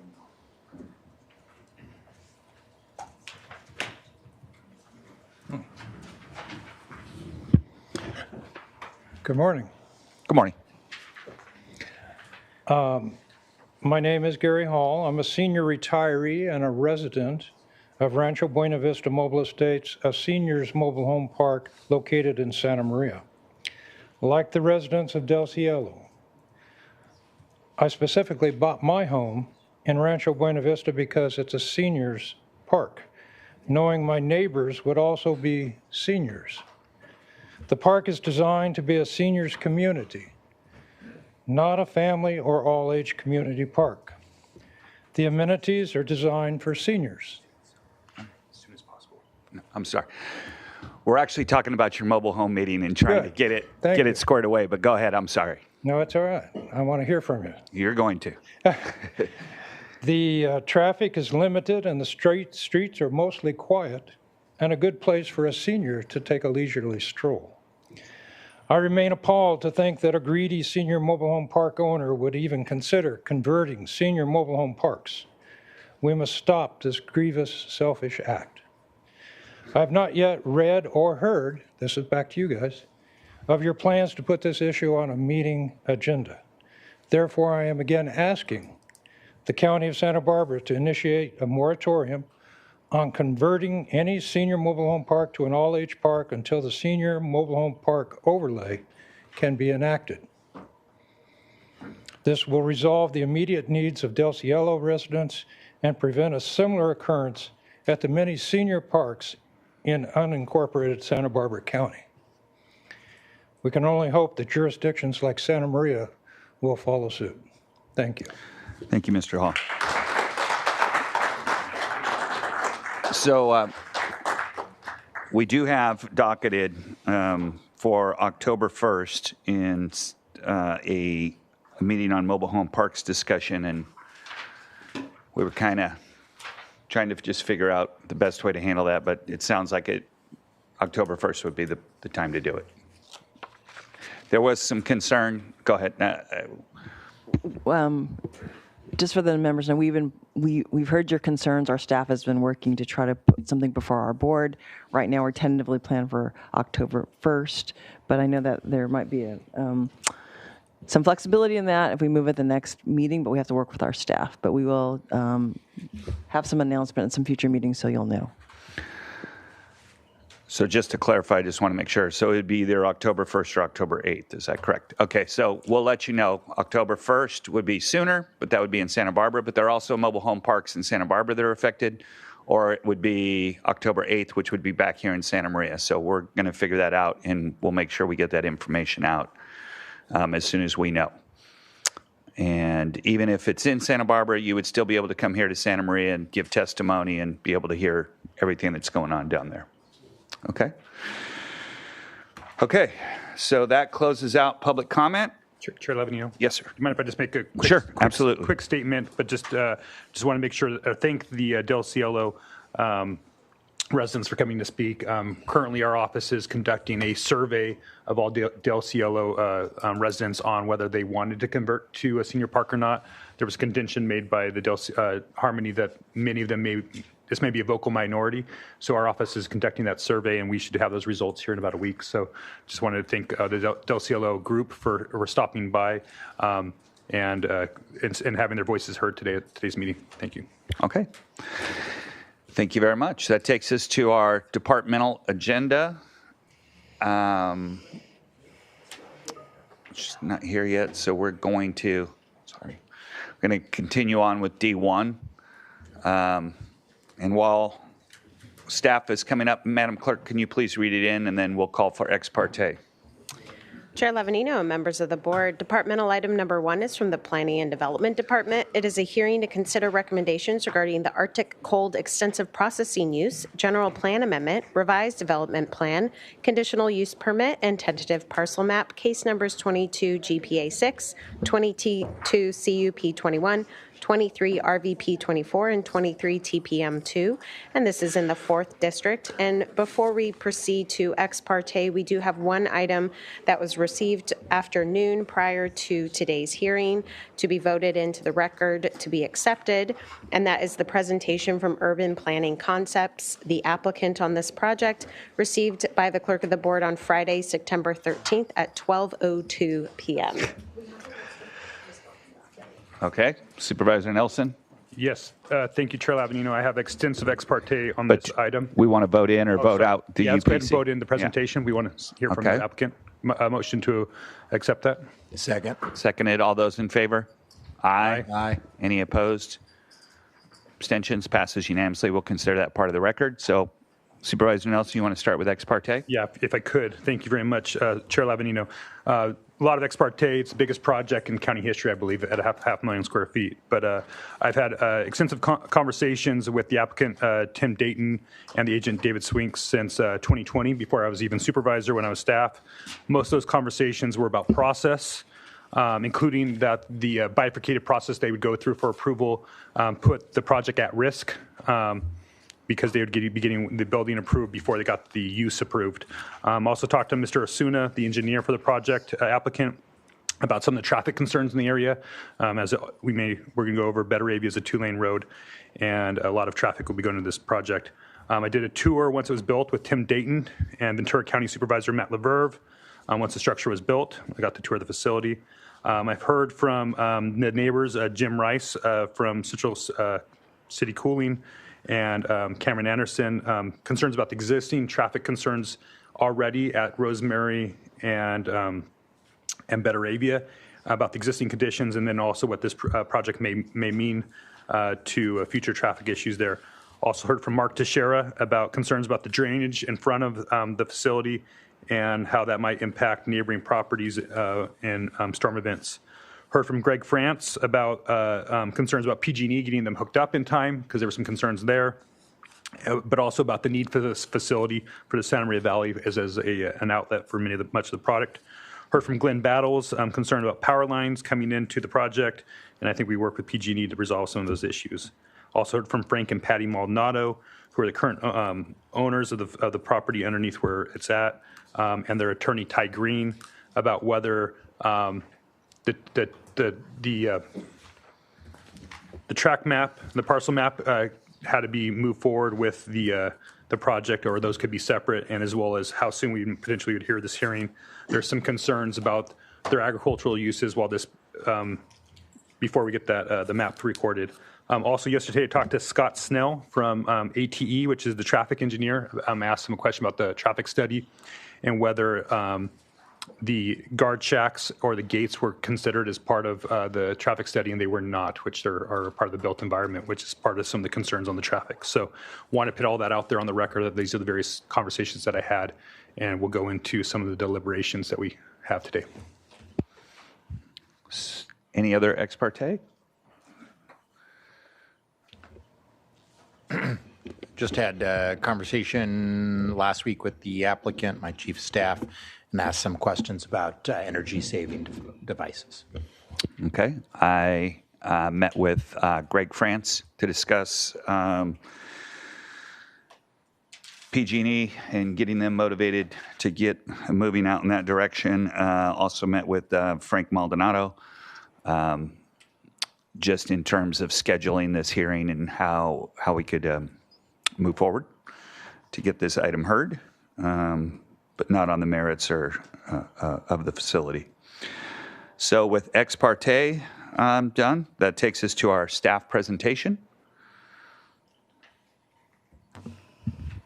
Mr. Chair, members of the board, we have with us my Deputy Director, Travis Seawards of Development Review, Gwen Byler, a Supervising Planner, and Steve Connor, our Planner 3 on this project, and they're available to present today.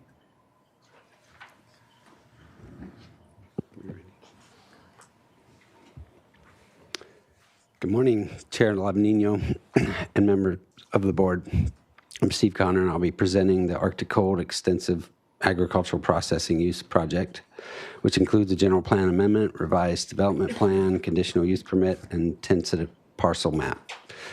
The project is located at 1750 East Betaravia Road, approximately 1 mile east of the city of Santa Maria, near the southwest corner of the intersection with Rosemary Road.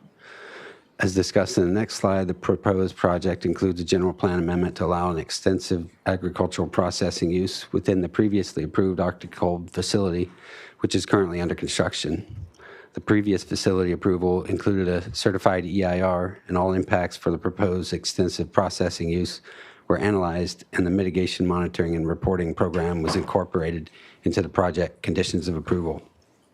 The construction site is depicted by the red dashed line boundary here, and the tentative parcel map will subdivide the existing legal lot into 2 legal lots that will separate the Arctic Cold site from the existing uses on the subject property. The existing lot is currently being used for row crops and also contains a 50,000 square foot agricultural produce processing facility doing business as Mid-Coast Cooling, labeled at the southwest corner here. The Arctic Cold facility is under construction on parcel 129-097-012, which is the 40.65 acre parcel, the smaller parcel there. The surrounding land use consists of predominantly agricultural operations and processors. Another existing agricultural processor doing business as Central City Cooling is located off-site and immediately to the north across East Betaravia Road.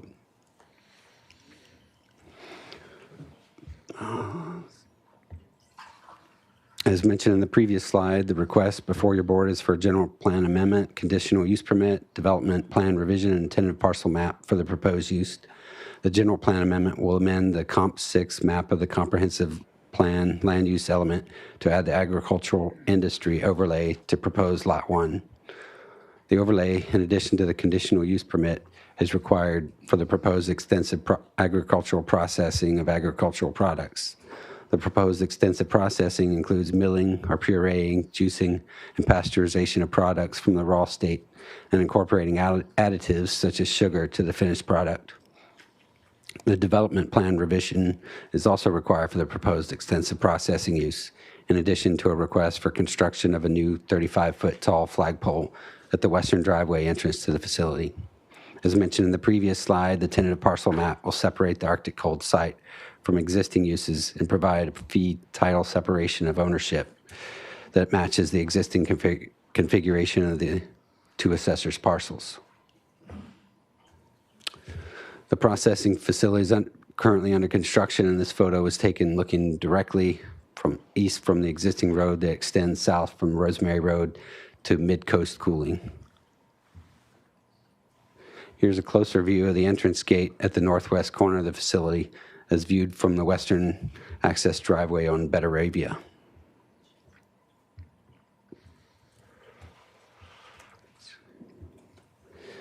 This photo was taken at the eastern gate near the northeast corner of the facility as viewed from Betaravia. On this site plan, the existing building is represented by the blue dashed outline, and the proposed extensive processing use will occur within the red area.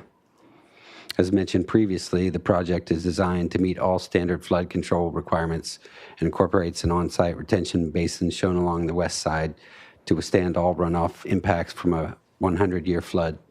In addition, the project is designed to meet all standards for road improvement and circulation.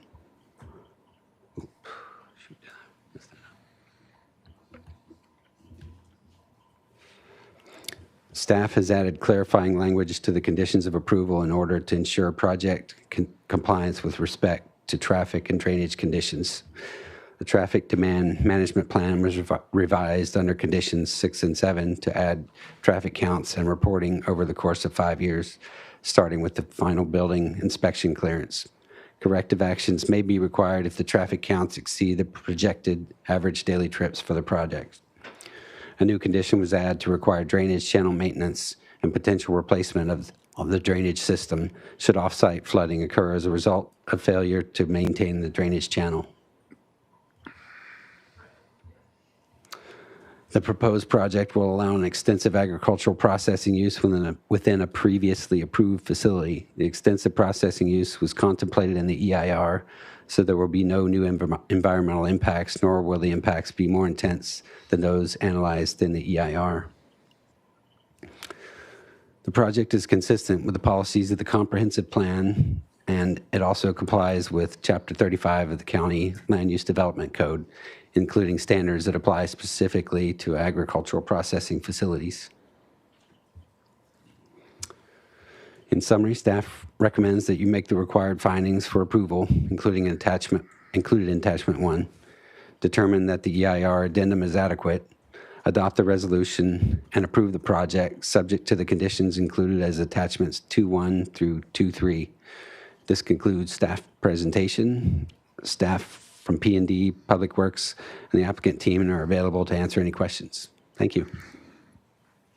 Thank you very much. Do you want to do questions now, or do you want to hear the applicant first? I have a couple questions for staff. Okay. Supervisor Nelson. Yes, so thank you. My understanding is this building was already approved through a CUP that went to the Planning Commission, but now to get the zoning right for what they want to do ultimately on the building, they have to go through the general plan amendment process. Is that right? And so, I think when I had asked the applicant at one point, what happens if we didn't approve this? The building would basically be useless. I mean, it'd be a freezer, but there'd be no way to do what the desired use is here. And so the applicant went through this process in a bifurcated manner, knowing that it was not for sure that eventually it'd be approved, so it's at risk. Is that correct? That is correct, Supervisor Nelson. So they were fully aware that it'd come to the board where we have a lot broader discretion on the process, right? That is correct. Yes. Okay, so, and I understand why they did that, and I really want to thank staff for being flexible here because, sometimes our process takes a long time to get through, and so it totally get the reason why to move forward, but at risk means at risk because there's some things that may not be fully vetted at that point. And so, I'm going to have a little bit of conversation with my colleagues, hopefully on trying to solve some of the problems that are with the project that I see potentially moving forward, but I'm looking forward to hearing from the applicant as well. But as far as the trips, because our traffic is one of the big issues out there for me on Betaravia. What you're saying is that you're going to do some trip counts. So as long as they keep below the number of vehicles that they had said, that's not a problem. But is there any looking at of what that traffic impacts, like with the queuing? Is that part of that as well? Or are we just looking at trip counts? Supervisor Nelson and the board, definitely the condition is drafted to focus on the trip counts that the applicant provided to meet the CEQA requirements, which then resulted in mitigation to the project, right? So the counts are the baseline that we're going to be looking at to make sure that they're within the traffic counts that they provided to us. Queuing, when I spoke with Public Works just yesterday, if it becomes an issue on the streets and they get complaints, that would warrant some sort of action on their part if it becomes a safety issue. Okay. Yeah. Because that's my concern. My understanding is the environmental document didn't contemplate the guard check. So when the semis come, they stop and they check in, and sometimes those back up into the right of way. And then as well as the employees, which is at peak, 300 employees coming in, 300 employees going out, so 600 trips. They're going into gates to have to open up and down to let them in. And so, already, again, Better Avia for the public is our one pathway essentially to the east side of agriculture. So it's a big thoroughfare for ag traffic. It's only 2 lanes, and there's already significant traffic issues there already. So that's why I'm really concerned about the queuing. My understanding is the limited opening already that they have is already having semis backing up into the right of way already. So I'm concerned about intensifying the use with the peak harvest and the processing employees as we move forward. And I'm kind of getting this out there so I can hopefully have the applicant address some of those concerns moving forward. So do you have any further? No, just to add to the queuing question. So what we did look into yesterday, just to give you some more information, part of the Will Robertson called it a warrant. So based on the traffic trips, they created this right turn pocket, right? Yeah. And so it's about 200 feet, 400 feet of turn pocket and 200 feet of throat length. So, and they are here to help explain some of this stuff. At 60 feet for a semi, that's about 9 to 10 trucks that should be able to go into that right turn pocket, according to their calculations. And so, and then just the other thing we looked into yesterday too is part of the way we structured or built this parking lot, and the reason we made it so big is the idea was if there was queuing issues, they would be able to also park trucks on the property. So hopefully that has been built into the project a little bit. Okay. Thank you. And then would this project be required to have all the operations park on site? I mean, is that already one of the conditions? So there would so their employees wouldn't be able to park off-site, or none of the trucks would not be able to park off-site at this point? That is the absolute intention, and that's why we overparked for that very reason. I understand it's the intention. Is it a requirement? It's a requirement. Okay, just want to make sure that's on the record. Okay, thank you. Those are my questions right now. Okay, thank you very much. That moves us to the applicant presentation, and we'll be given 7 minutes.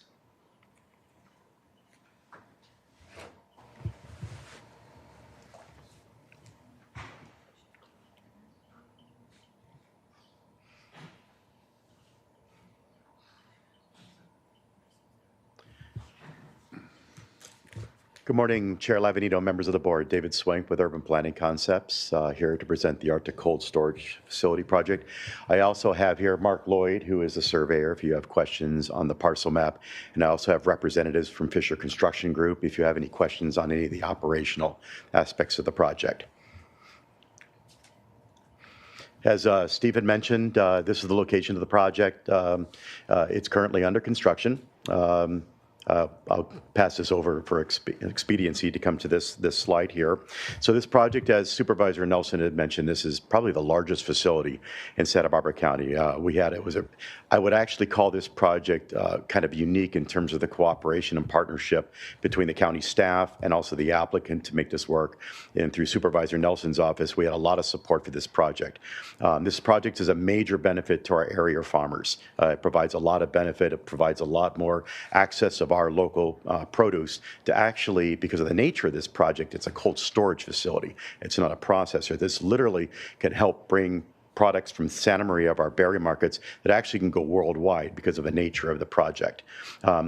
Arctic Cold has multiple operations, as well as Titan, which is their major tenant. They're located in Oxnard. Also, they are now operating under the old Lineage Logistics facility on La Brea. They own that one too as well. in terms of the number of employees, during peak harvest times, there can be substantial employee benefits to the project.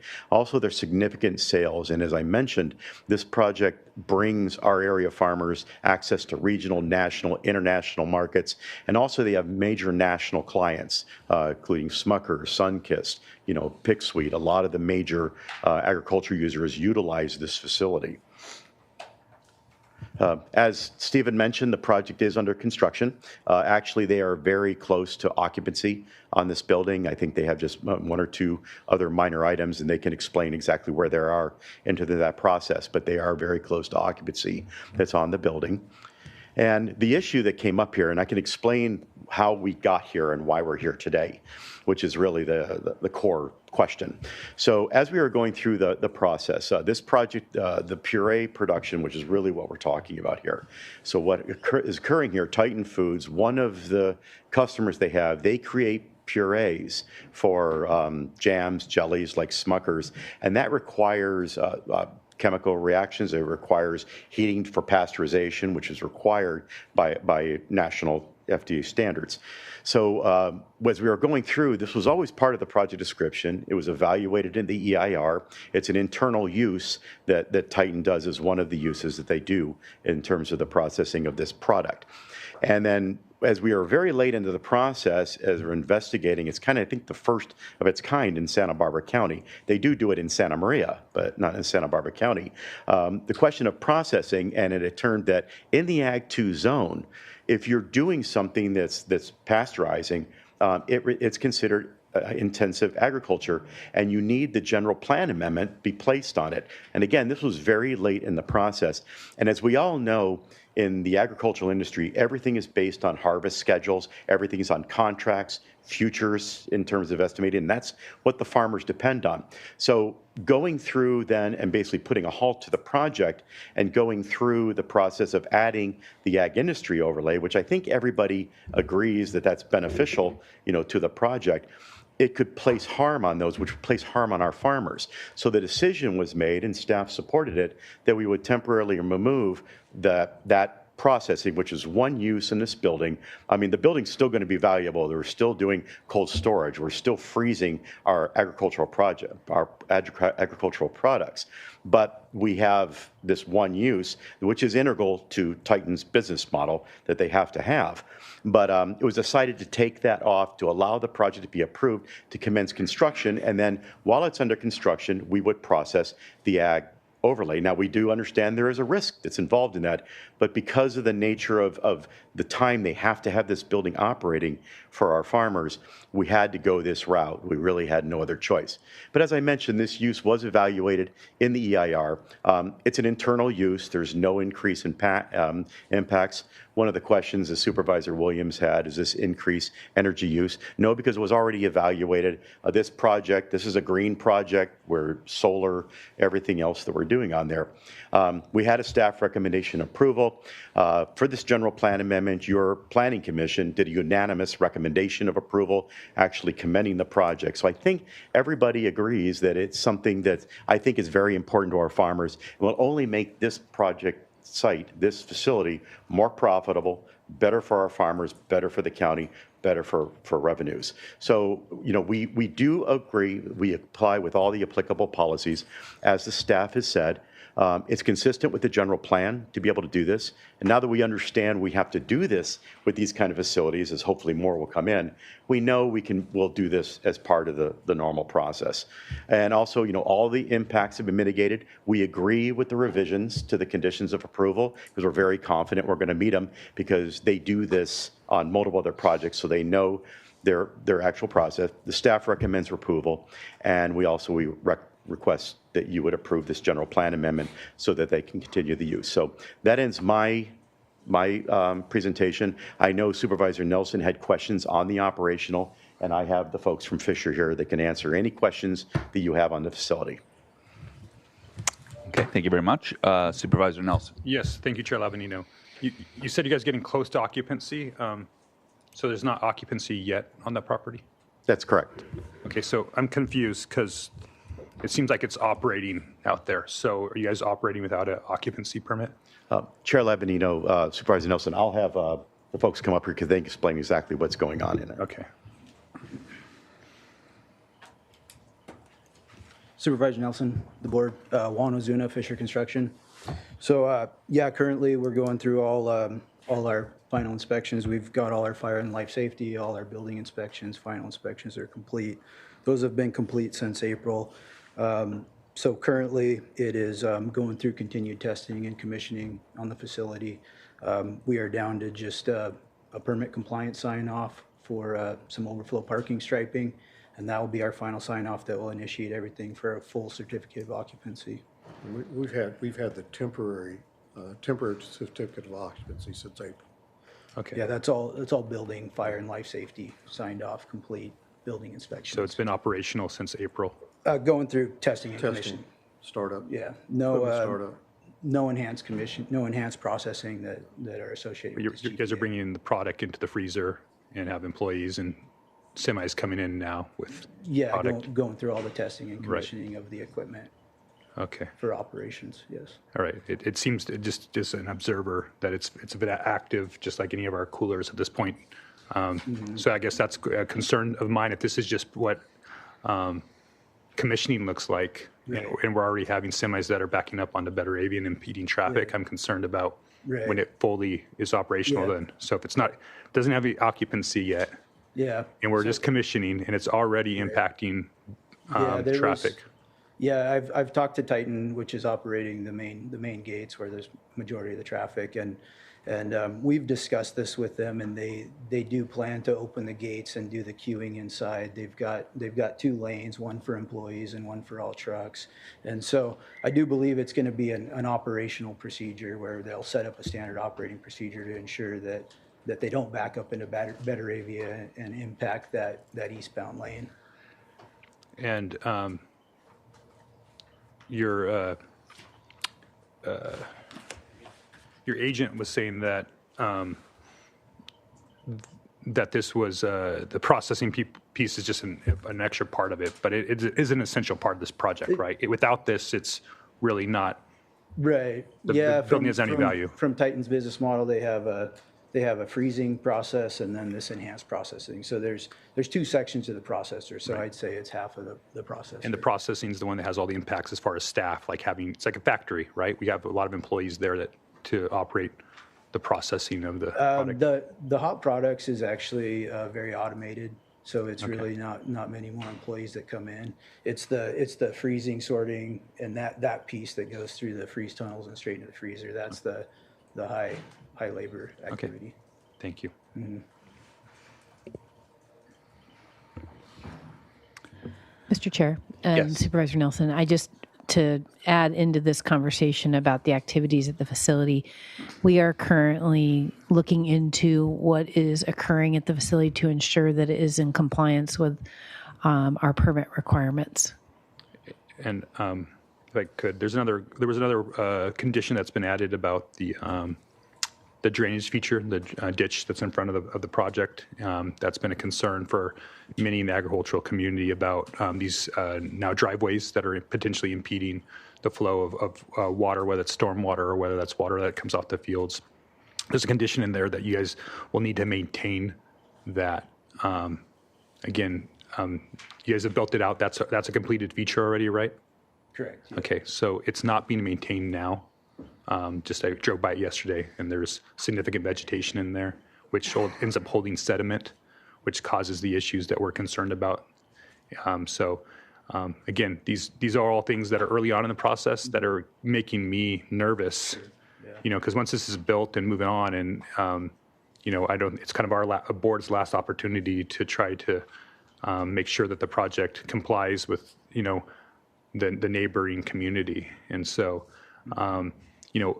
And a lot of these things, I'll leave that for my deliberations. Thank you. Okay. The applicant still has a minute and a half left, and I understand you'd like to speak. So, Mr. Chair, honorable board members, my name is Mark Lloyd, L&P Consultants representing the property owners, the Maldonado family, and the tentative map only. As Steve presented to you, there are a tentative map to split the property into 2 parcels. Currently, Arctic Cold has a long-term 99-year lease. This created the 2 assessors parcels. The tentative parcel map is configured around those assessors parcels. The remaining parcel that will be under the Maldonado ownership is 71 acres. The zoning is 80 acres, and therefore that property cannot be split further under the current zoning.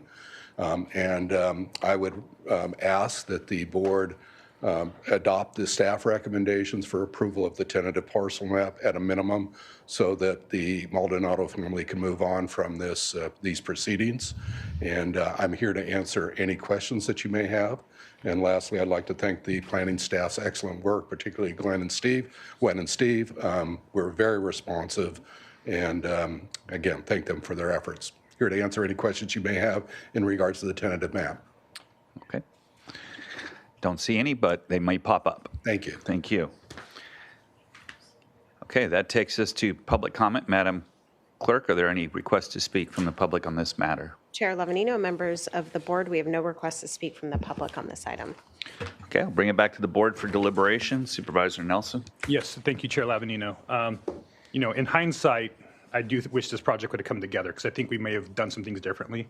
I don't know if my colleagues know that area as well as I do, or Supervisor Lavanino, but we'd probably have had access off this project off of Rosemary and probably would have had a light there to move through that if we would have been able to do this project all at once. But since this came through as just a CUP, we didn't have those tools. They were prohibited for us planning staff to ask for those types of things. Maybe even would have located the project closer to Rosemary to begin with. So we're kind of caught between a rock and a hard spot, right? We need to move this project forward. It's really valuable for our community, but at the same time, there's some concerns about how it's going to have the impacts, and if we would have had some additional tools, if we would have went through the general plan process to begin with, or this project would have been proposed somewhere else. We actually have some manufacturing zoning in our county. This is a manufacturing facility, and so we maybe should have looked at that as another site. And I think the applicant was warned about that during the Planning Commission hearing, that this is not a for sure bet. In the spirit of trying to find solutions, I think we found a good solution with the new conditions on the flood control channel there, on requiring the applicant to potentially replace the driveways with the span bridge if there is flooding in the future. And I think they've agreed to that, and that's part of the conditions, if I understand. What still remains is the traffic issue. And so talking to the community that I have and looking at this, is I think since this facility is a 24-hour facility as it is, I think the key is to stagger the shift change to outside the peak hours. It really would be the solution here. And so, I would like to ask the applicant to either add to the project description a prohibition on a shift change during the peak hours, agricultural traffic there, which would be 6 to 9 a.m. and then again from 3 to 6 p.m. Out there. They have the ability, since it's a 24-hour facility, to move that around. And so I'm hoping that they'd be willing to accept that amendment to their project description. And that would take care of the traffic issue, because Betaravia, it's really heavy during those hours, but outside of that, it's not. And so it's a facility that can move accordingly. So I think that would be a good solution to this, move the project forward. We don't have the same traffic issues. In the future, if they want to maybe amend that, I would encourage them to go look at maybe getting access off of Rosemary in the future. Maybe they can come back with an amendment in the future. But I think this would be enough to get the project moving forward, which is my goal, as well as not have a serious impact to the traffic in that area. So I don't know, do we need to get, that's my request. I don't know if I'd rather have it on the project description and have the applicant amend it accordingly. Is that acceptable? Let's hear from the applicant, please.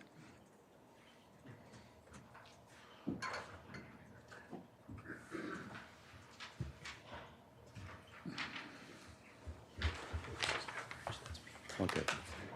Chair Lavanito, Supervisor Nelson, looking at our normal traffic, we're doing like 6 in the morning, or they were well outside of peak hours.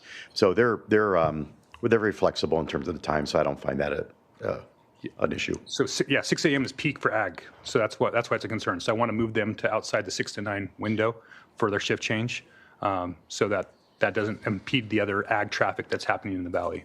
Okay, Supervisor Nelson, I think that we find that the nature of this is being a cold storage, they can really meter out there. So I think they can be pretty flexible in that because they schedule these ahead of time. Totally. So again, shift change for their staff. So I think we actually worked on some language to be added to the project description. Could the staff have a copy of that you could put on the screen? Okay. Give us 1 second, Supervisor. So I would love to hear from my colleagues, but if they would indulge me, I would like to eventually make a motion to approve this project with the amendment to the project description that we see here in a moment.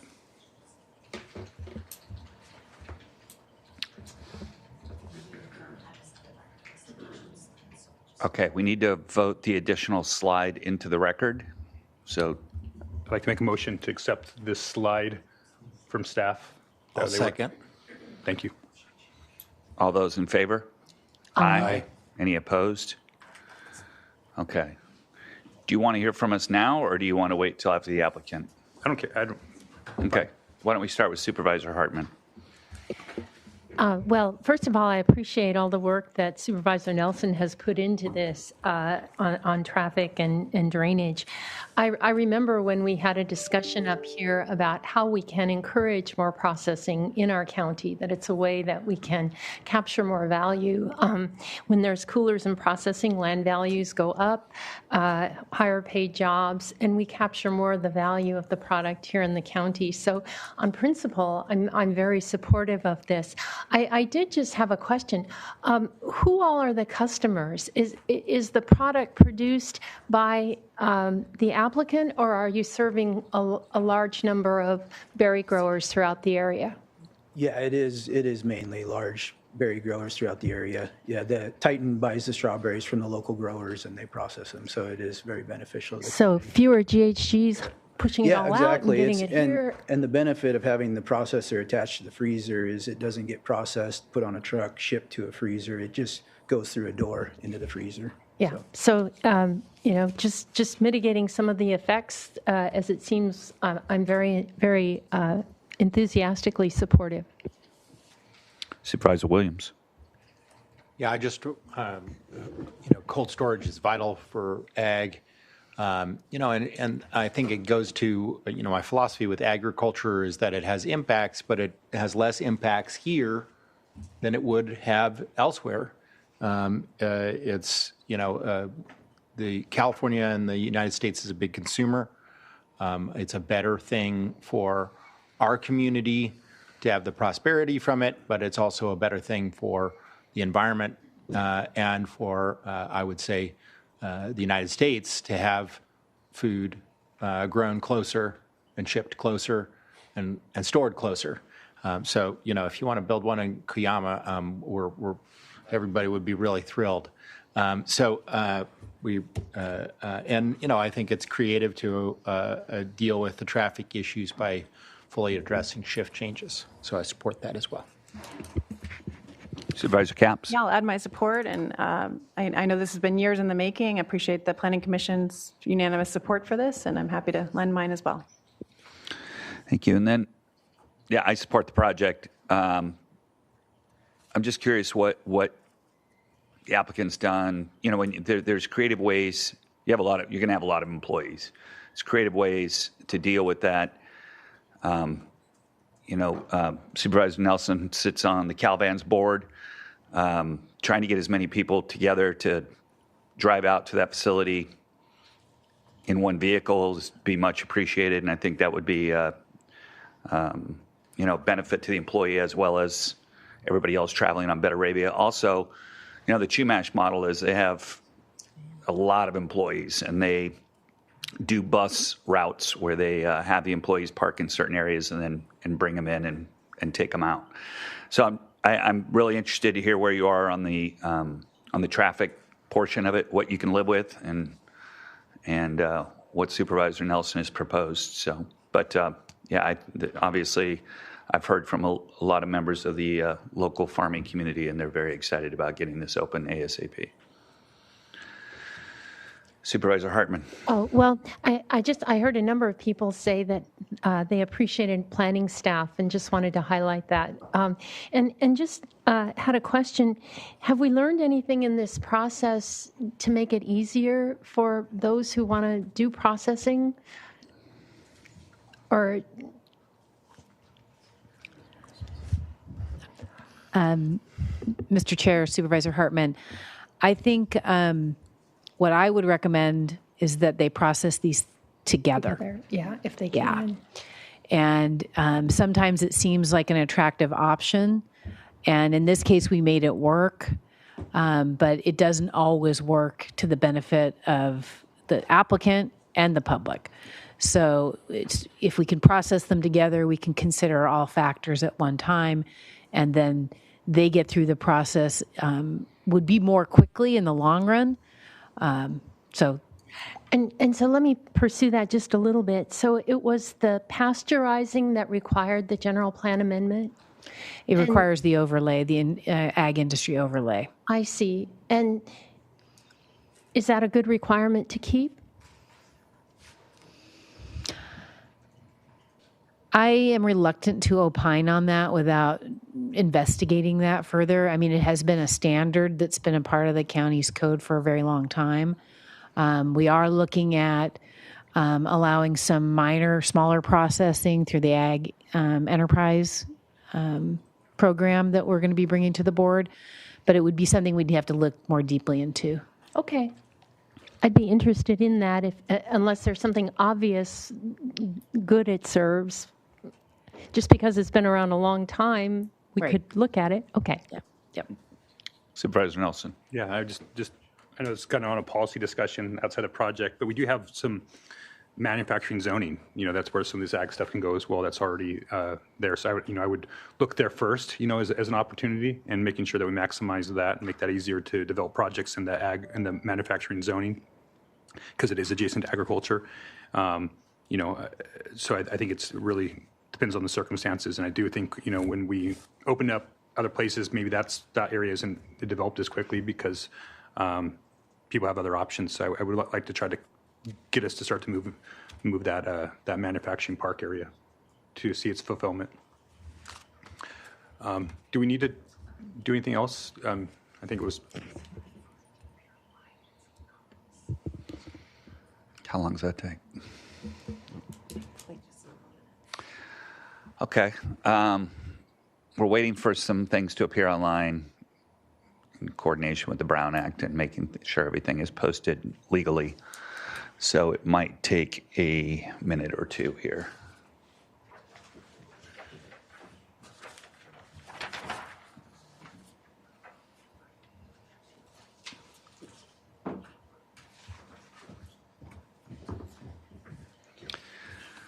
So at this point, it's okay to hear from the applicant about this? Okay. So it might be a good time while we're waiting for it to get posted online if the applicant can just speak to this language, the revised project description regarding the shift changes.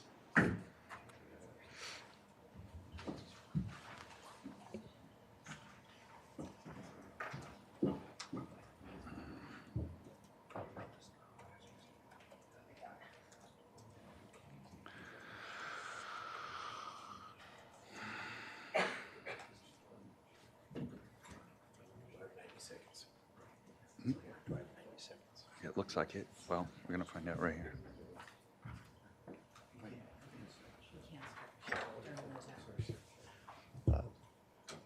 Chair Lavanino, yeah, we accept that.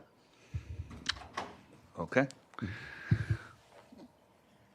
And that then, are we up online yet?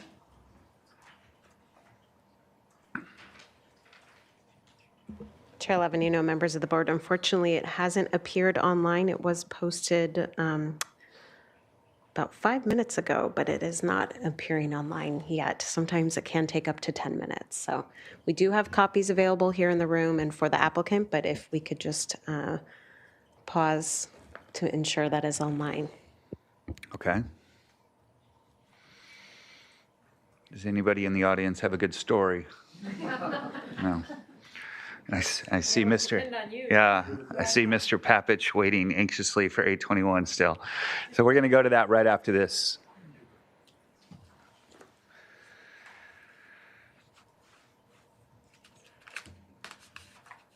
Why don't we take a 5-minute break and we'll come back and finish this up and get right on 821. Oh, okay. 5-minute break.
Okay, we're going to reconvene this meeting of the Santa Barbara County Board of Supervisors. And we are coming back to this, just checking with the clerk to make sure the revised project description has been posted online. Madam Clerk?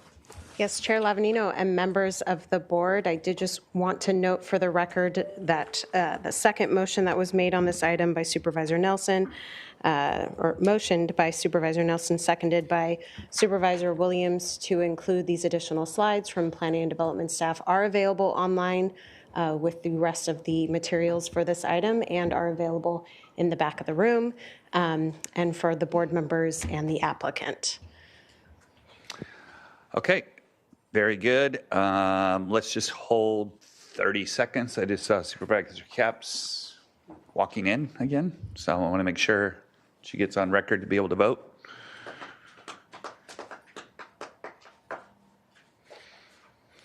She's caught up in security. There she is. Okay.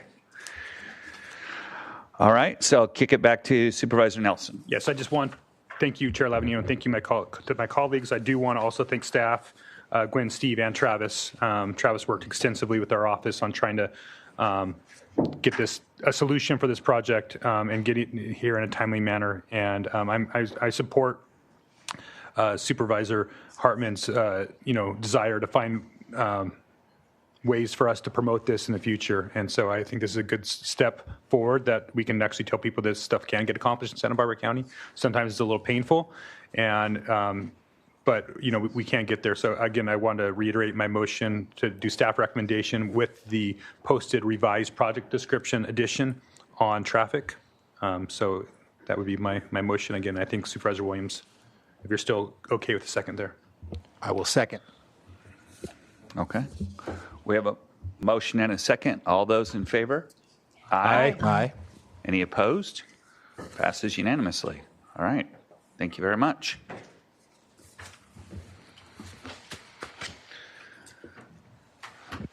Okay, that takes us to departmental item number 2. Madam Clerk? Oh, I'm sorry. Yeah, thank you. Mr. Papich just shot me a look. We're going to A21. Let's read A21 back into the record and we'll go from there. Chair Lavanino, members of the board, administrative item number 21 is from the Public Works Department. It is to consider recommendations regarding the Tahiga Sanitary Landfill Groundwater Protection System, Phase IVA, or 4A, unsure, fiscal year 2024 through 2025 and 2025 through 2026, county project number 828985, and this is in the 3rd district, and there is a 4/5 vote required on this item. Okay, I'm going to use a little chair prerogative here, and Supervisor Hartman did not hear Mr. Papich's public comment, so Mr. Papich, I'm going to give you 3 minutes to come back and restate your case. I did make an inadvertent clerical error last time. It was less than 1% difference between the two bids. Clear that up.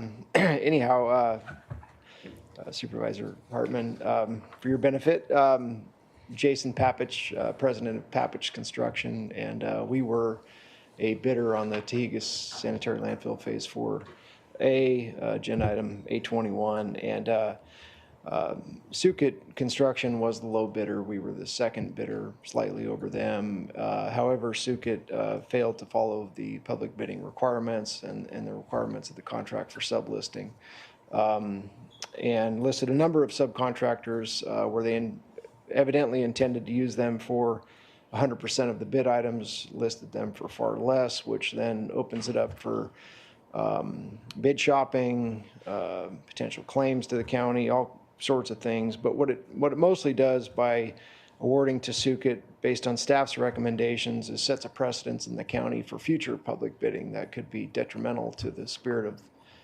public bidding and fair subcontractor listing requirements and a whole slew of challenges moving forward if this precedent is set.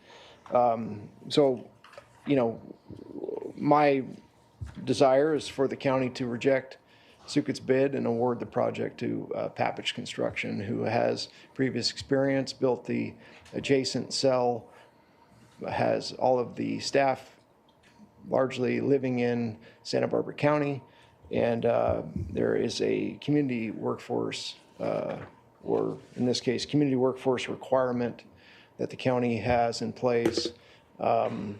Suket's an Santa Ana-based contractor. To my knowledge, doesn't have any employees that live in Santa Barbara County, which we do, ready and willing to and eager to work on this project that are currently long-term employees of ours. Many of them have worked there before. I guess to sum all that up, I understand the desire for a county to award a project to the lowest price bidder. However, in this case, I think when you look at everything as a whole, Suket has a lot of bid shopping potential here. We still are unclear with all the letters that went back and forth what their intentions were. They acknowledged their mistake, I'll say. And it could cause harm to the county, it could cause harm to all the subcontractors, and ultimately cause harm to the overall spirit of public bidding moving forward. So I encourage you to award the contract to Papich Construction. And there was a whole bunch of large attorney letters that a lot of the details could get lost in. I'm here to answer any questions or clear anything up for anybody that may have questions. Okay, great. Supervisor Hartman? I don't have questions for you, but I would like to hear from our Public Works Department and possibly County Council. Okay.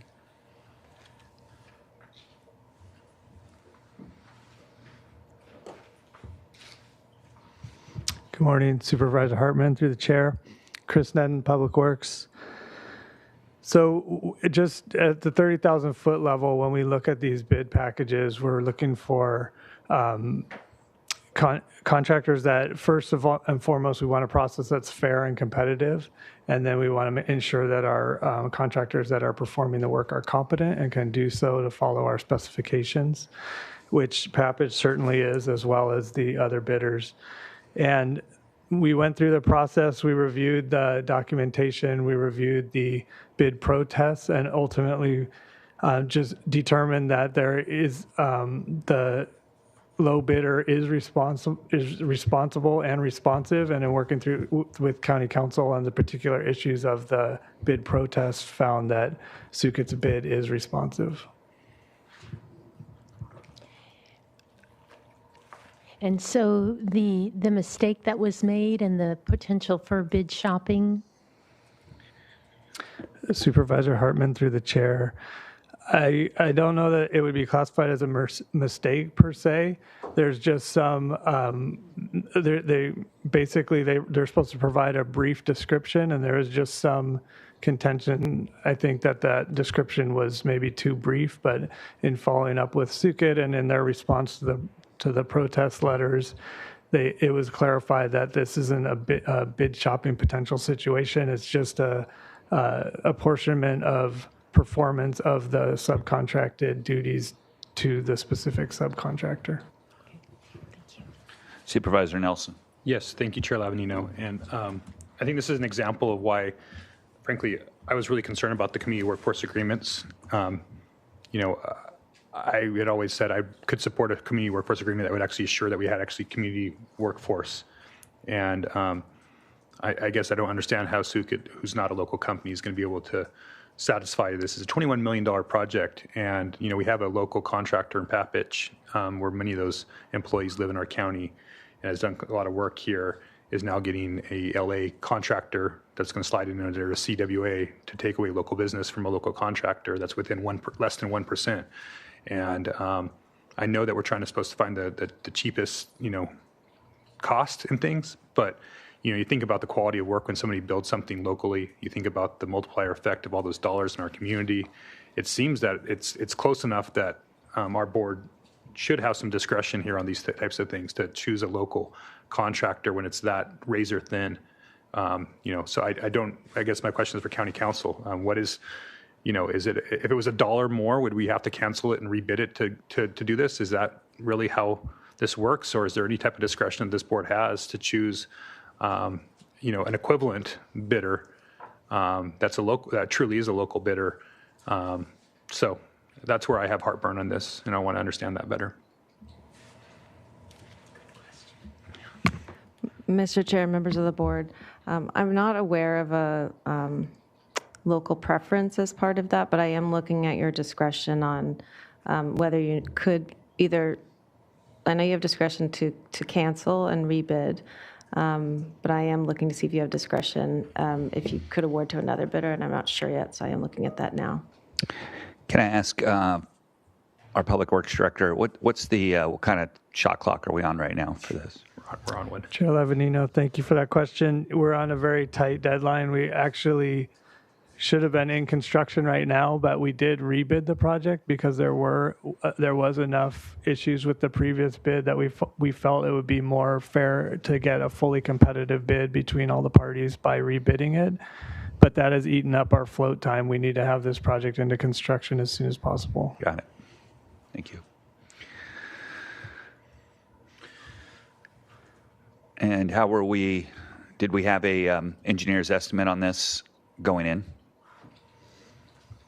Chair Levanino, we did. I don't remember the exact number, but I think it's... I'm just curious if it was considerably over, or are we somewhere in the ballpark? The rebid was roughly in the area of what we were expecting. Okay.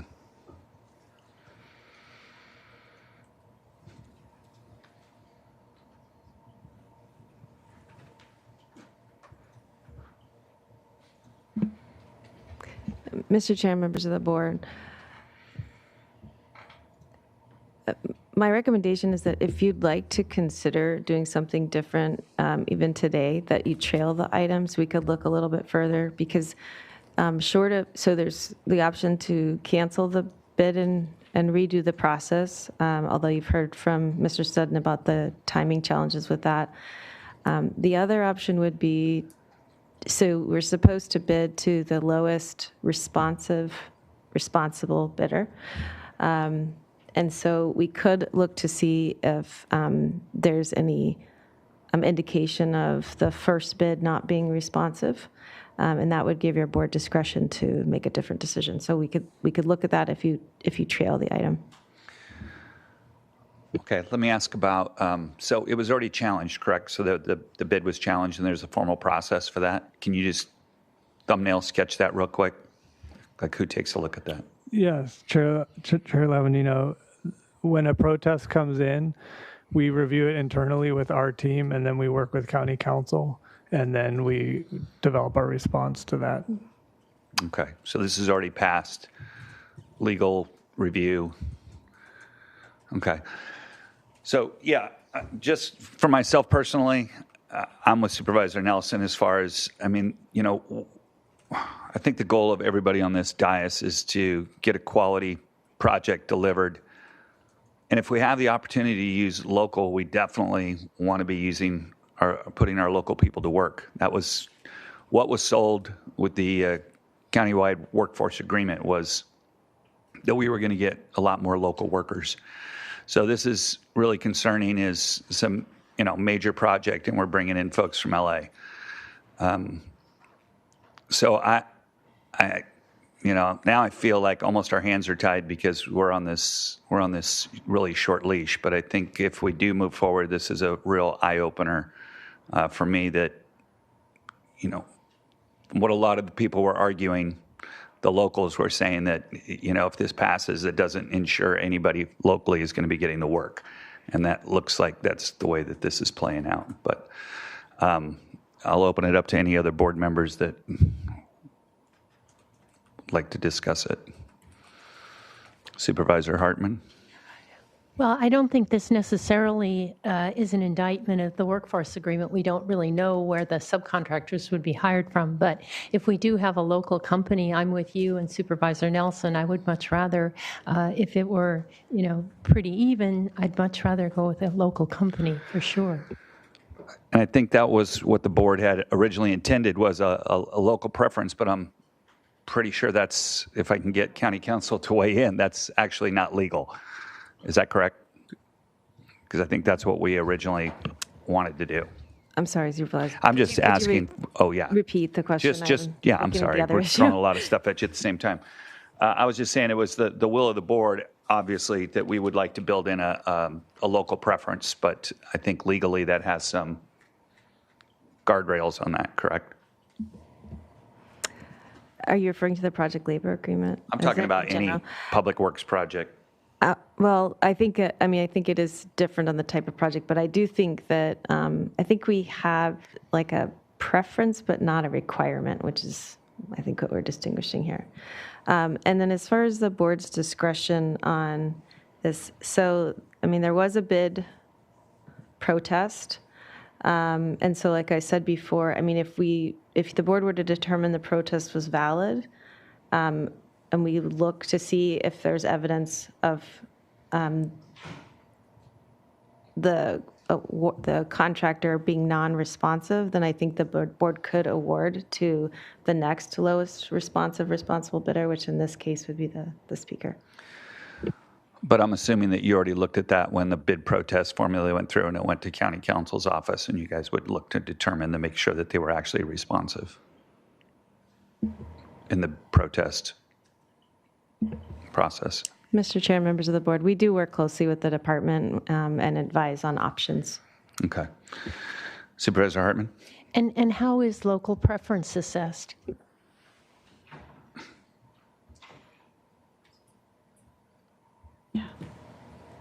I'm not sure.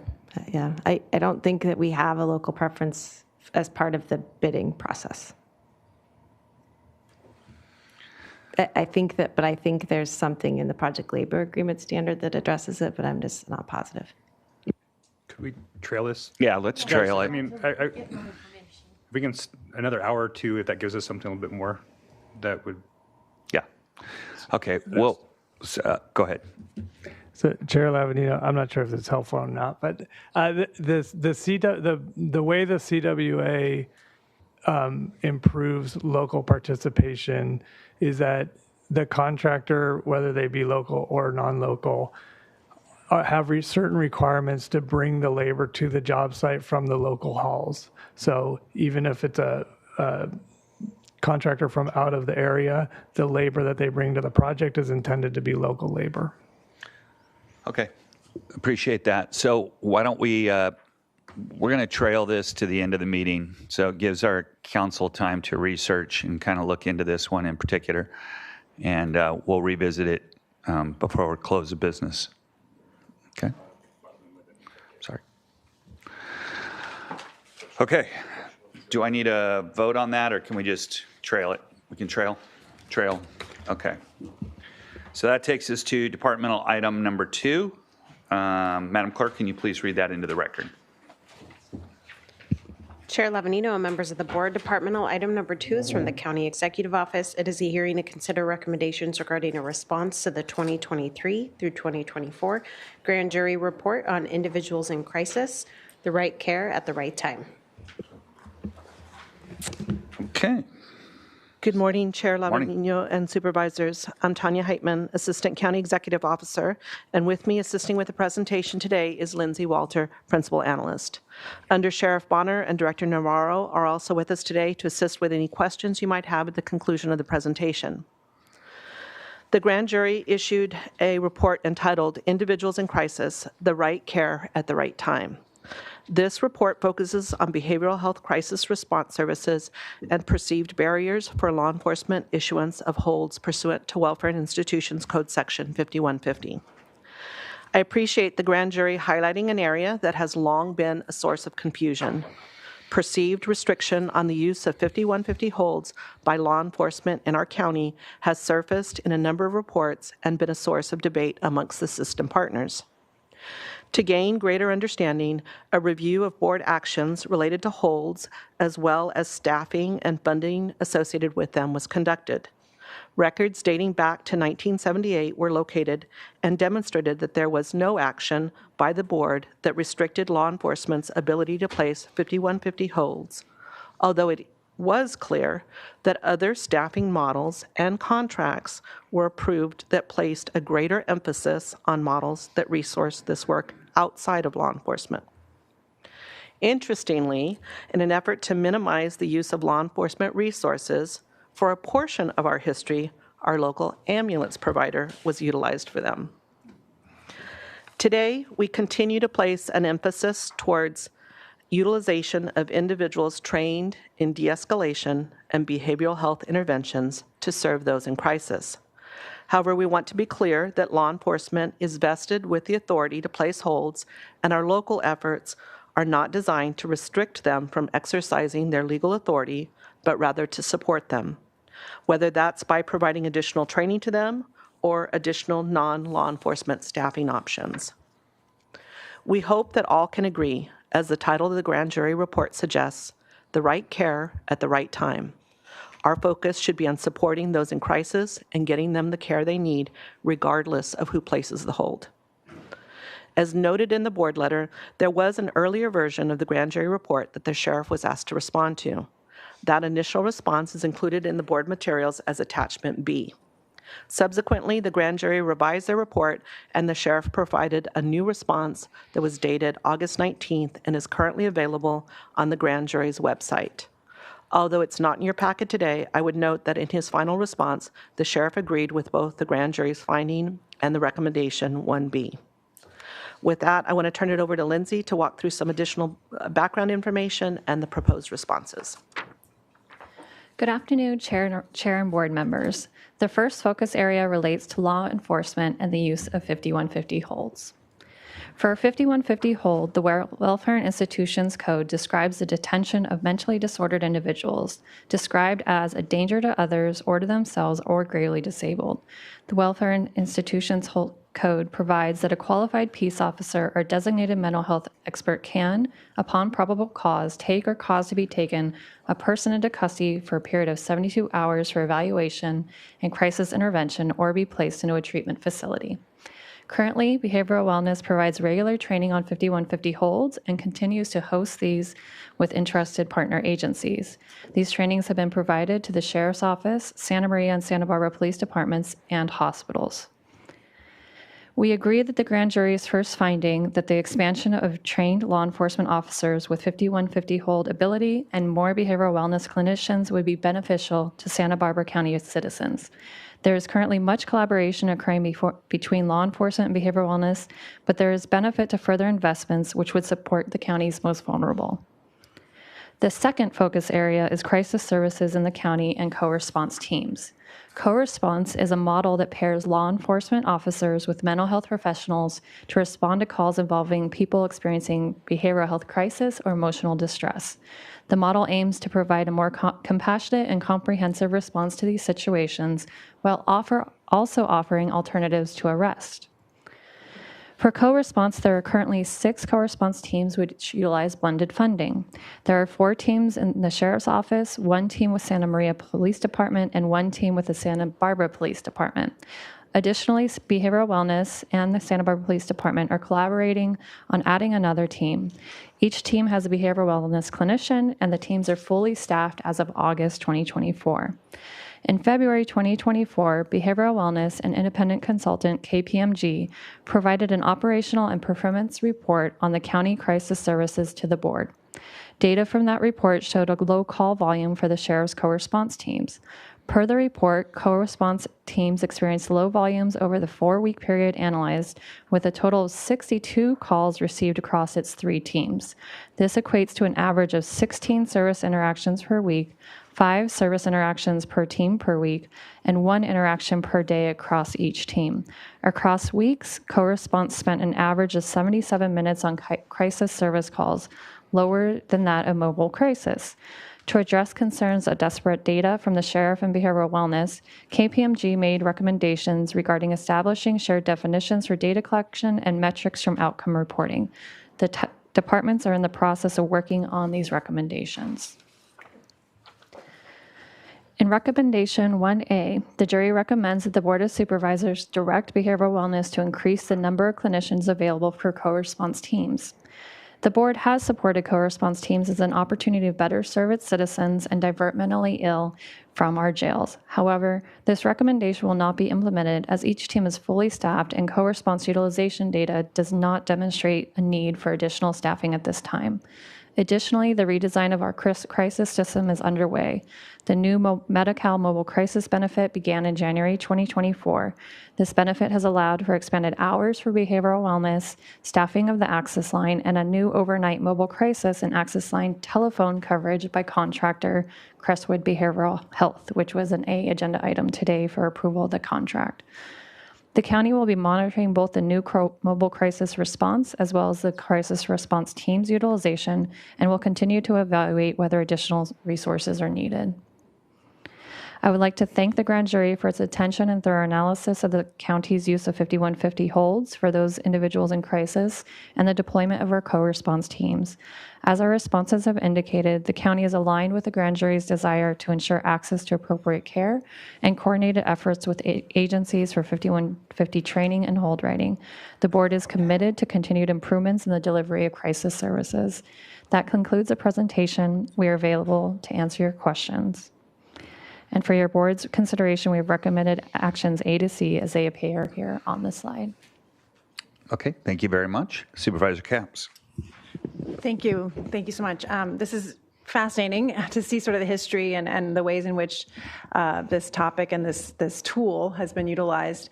And it seems to me, if I'm understanding correctly, this is one area where the tool is being underutilized, but not necessarily because of staffing or training. We have the staffing and training. Is that what I'm hearing through the agreements of the grand jury's finding? Supervisor Capps, for the chair, when you refer to the tool, are you referring to the holds? Yeah, yes. I don't know that there's specifically any information that says that our holds are underutilized. We know that holds are placed. The co-response use of the holds is very low. The utilization of co-response is perhaps lower than what we would like, but I don't know that holds overall are underutilized. Okay, but as far as I understand, the deputies outside of the co-response only utilized this once. Supervisor Capps, to the chair. Yes, and Under Sheriff Bonner may want to speak to that further, but you are correct that in our county, the holds are largely placed by clinicians and not by law enforcement. And I understand that there's plenty of training opportunities for those in the various fields to be trained how to do this accurately. That's correct. Which is one of the recommendations. So yeah, maybe Under Sheriff Bonner, and I appreciate that you, the Sheriff's Office Department is agreeing with the recommendation. If you could speak to training of your deputies to place these holds, what's potentially some hurdles, if you could just elaborate on that, please. We've put together a really good system that combines the 40-hour CIT training with some additional training specific to how to do a 5150 hold within our Santa Barbara County process. And quite frankly, the low number that are occurring outside of co-response is actually a good thing, because that means that the existing crisis response and co-response is working, and there's only a small instance where we need to have a non-co-response team make that 5150 hold, because either a co-response team has handled it or B-Wells teams have handled. Oh, so if I understand it correctly, it would be like another layer has to come in because the existing. Correct. The non-co-responsibility of a deputy or a police officer to do this is a fail-safe. Yep. Yeah, I'd love to hear from Director Navarro. Thank you.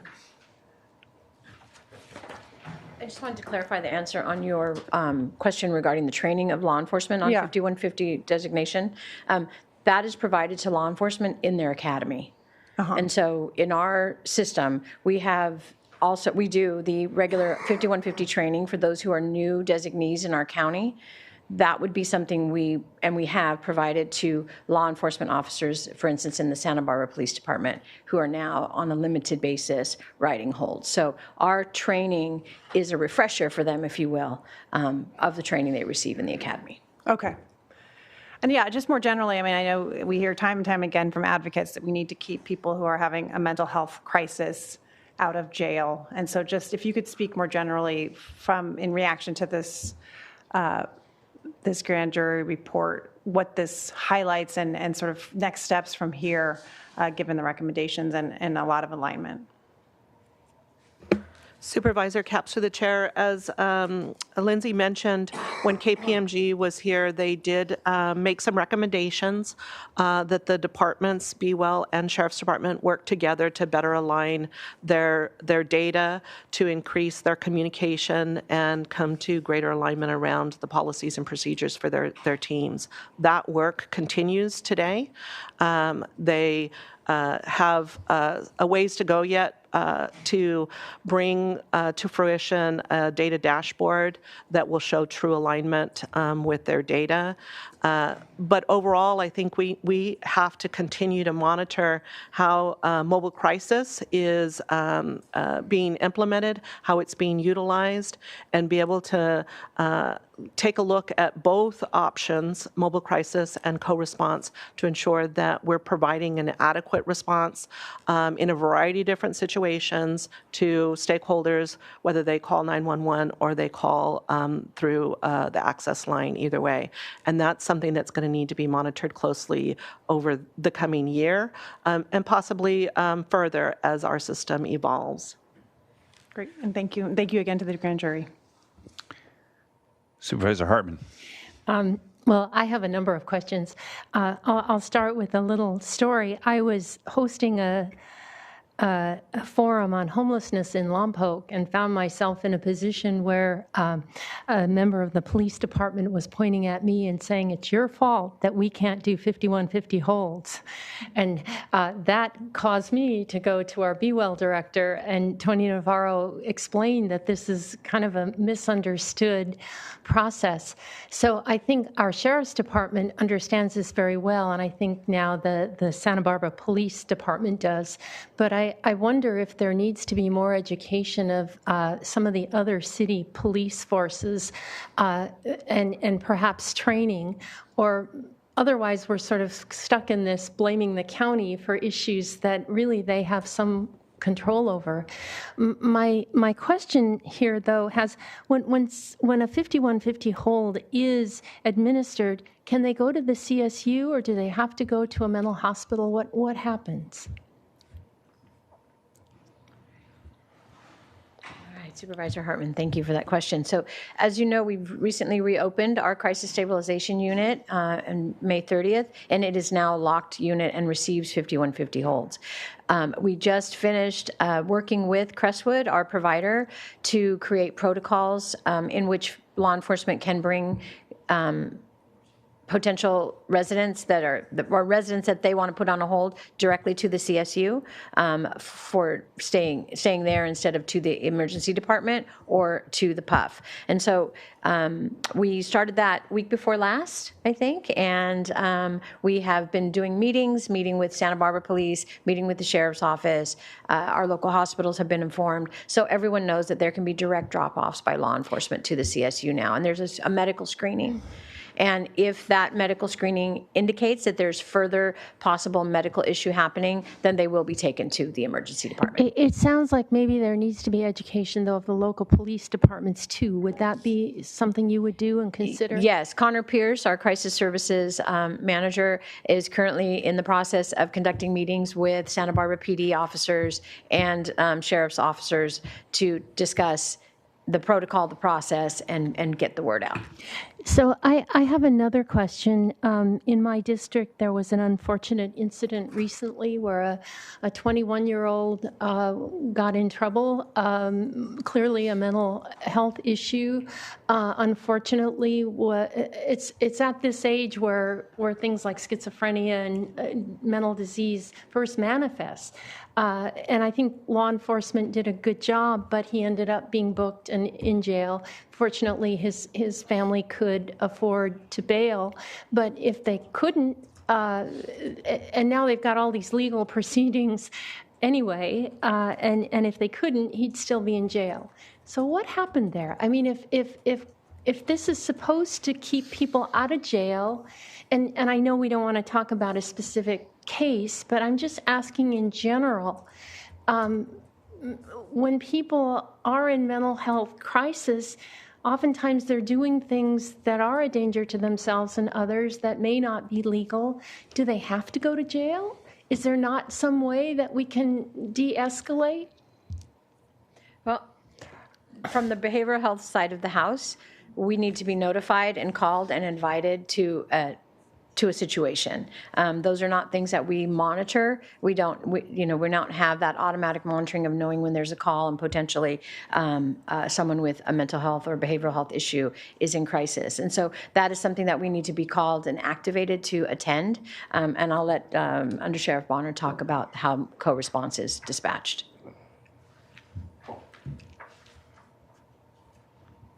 So obviously, we had a pretty significant felony that happened out there and required an extensive law enforcement response along with a arrest warrant that was issued. And when we have an arrest warrant, we have an obligation to take them into custody. I believe in this case, ultimately, the individual was actually transferred to the psychiatric health facility.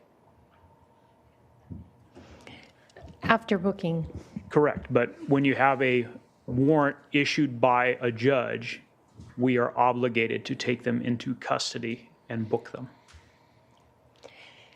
Well, I guess from my perspective, that raises lots of questions. But I guess the other question that I have is on co-response itself. And it said that, that KPMG and Be-Well and the Sheriff's Department are trying to reconcile definitions and how we really account for this. But what is the model of co-response?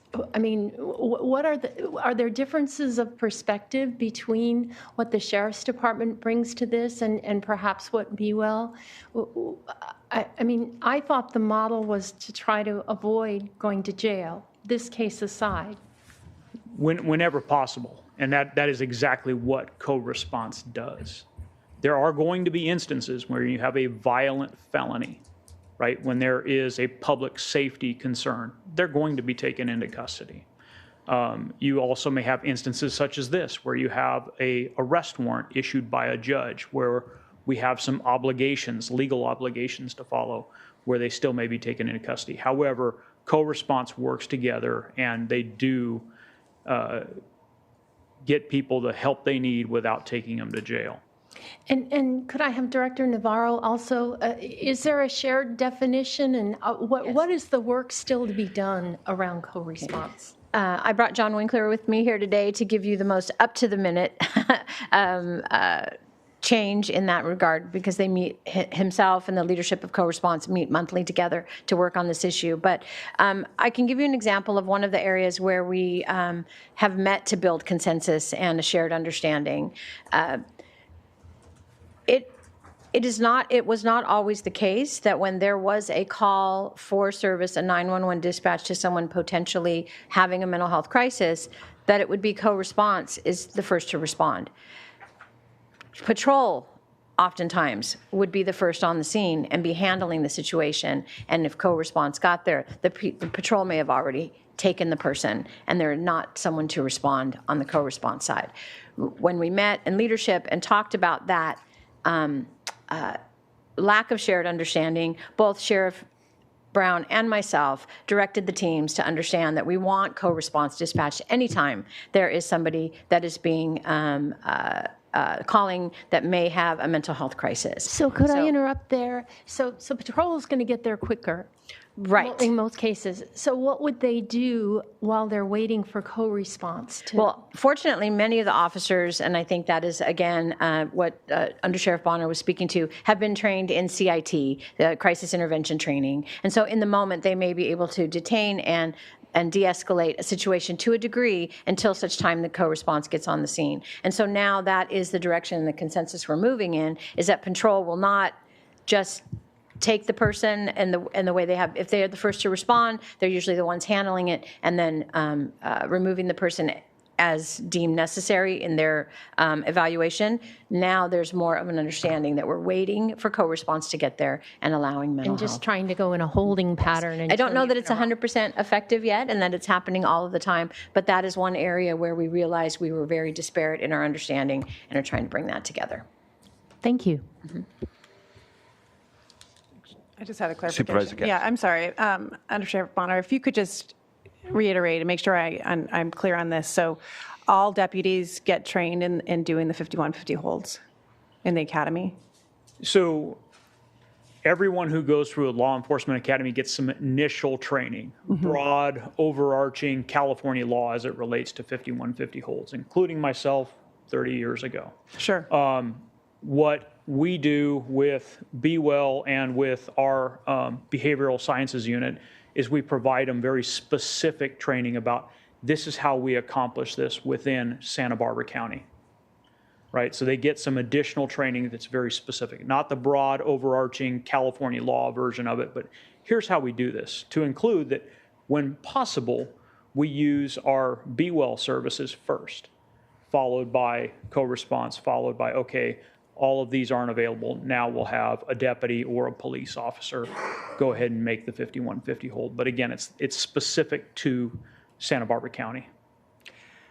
Thank you. And then to speak to Supervisor Hartman's example, are you familiar with what the training of other police departments within our county receive in terms of 5150 holds? I know that's not your jurisdiction, but. Yes, in that, again, the the initial training provided at the academy. It's at all the the same. academy, okay. However, even the local training is also the same, right? So Be Well is providing the exact same training to us that they're providing to Santa Barbara PD, and we have fidelity within that localized component for the agencies. I think some of what Supervisor Hart was talking about, that's just legacy information, right? So if you had asked me a couple of years ago, I would have told you that at some point in time, way back when, that this was changed so that our local law enforcement officers were not allowed to.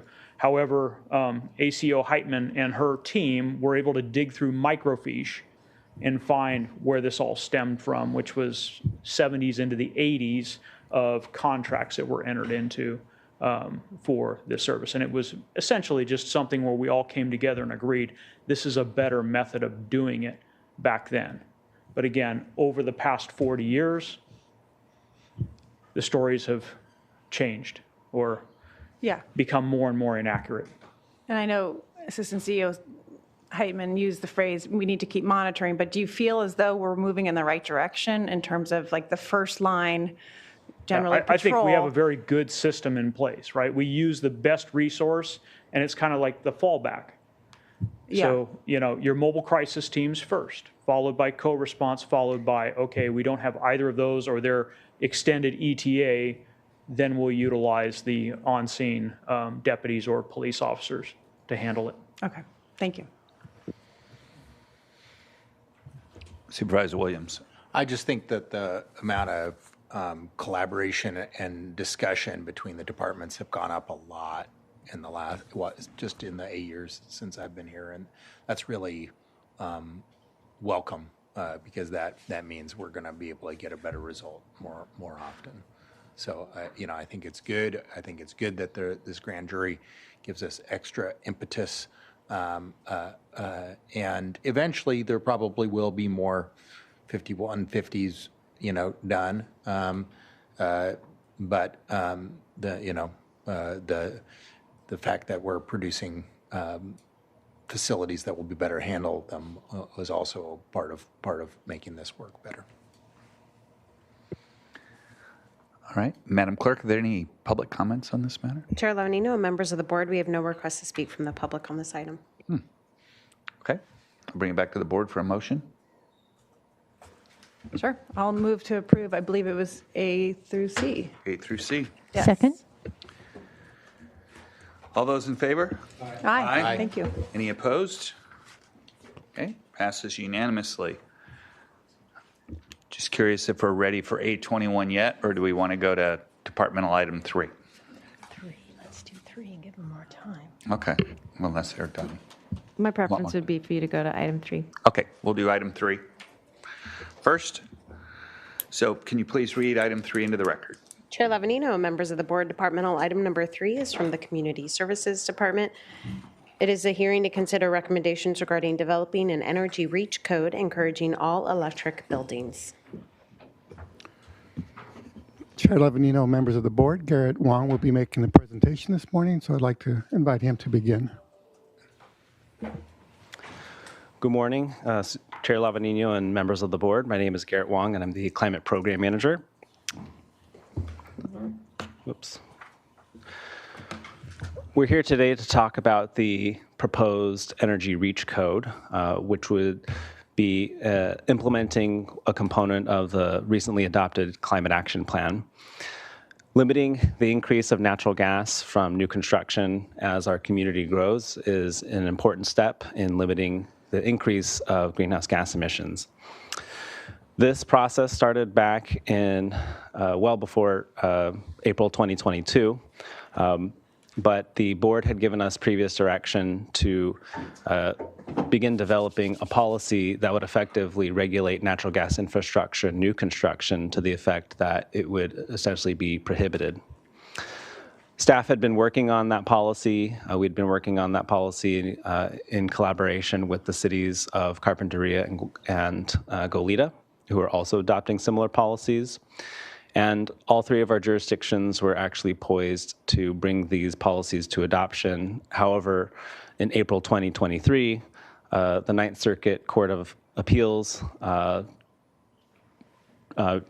essentially denied the city of Berkeley's appeal to rehear a lawsuit that was brought by the California Restaurant Association, which effectively made the city of Berkeley's policy, which was the model policy that we had been following,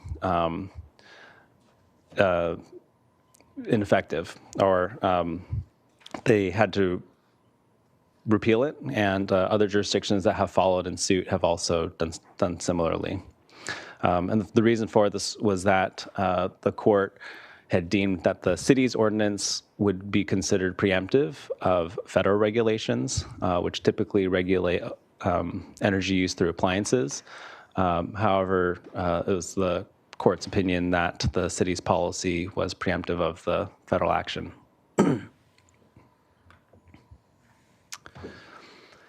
So now that the ordinance limiting or prohibiting natural gas in new construction is no longer a viable option, we are now coming back to you with another policy tool to get to a similar goal. However, it'll be a different impact. So an energy code is a different tool that we have available to us. And local energy reach codes are policies that local governments have been developing and adopting over the past 2 decades. As the state of California updates its energy code over time, local jurisdictions are also able to adopt local policies that would effectively go beyond or reach beyond the state code to encourage greater energy efficiency, greater renewable energy, potentially greater energy resilience in both residential and non-residential construction.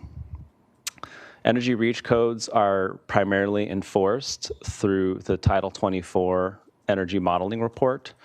All buildings before they are constructed have to essentially model all of the appliances, the end uses, the design and construction of that building, and model its energy as well as its carbon impacts as it's being operated. If this board were to adopt an energy reach code, there would be an additional step of seeking approval from the California Energy Commission, which is mostly a rubber stamp approval process so long as it meets the California Energy Commission's criteria. One, which is that all the policies that local jurisdictions enact must be deemed cost effective.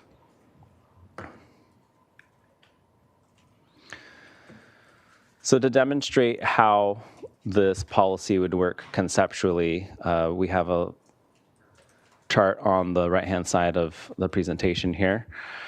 So currently under the state policy energy code, natural gas is still allowed if that's desired by builders. However, energy reach code would require a higher level of energy performance. And that energy performance is based off of energy efficiency, but it's also based off when energy is used throughout the day and what the carbon impact of that energy consumption is throughout the day. So that is all modeled and estimated, and there's a number that's attributed to what a building's energy performance is. And a local jurisdiction can essentially set a higher level of performance for a building to be required, which should be easily met by an electric building because electric buildings are lower in carbon intensity. They're sourcing their power from the electric grid, which is increasingly more renewable and carbon-free. For a natural gas building, though, there would likely be more energy efficiency or more energy conservation or renewable energy measures that would have to be implemented in order to compensate for the carbon impact that that natural gas building has. And so at the end of the day, we're getting more energy efficiency out of buildings. We're getting higher energy performance out of buildings, even if they have natural gas. And this still allows for natural gas buildings to be designed and constructed if that's so desired by applicants.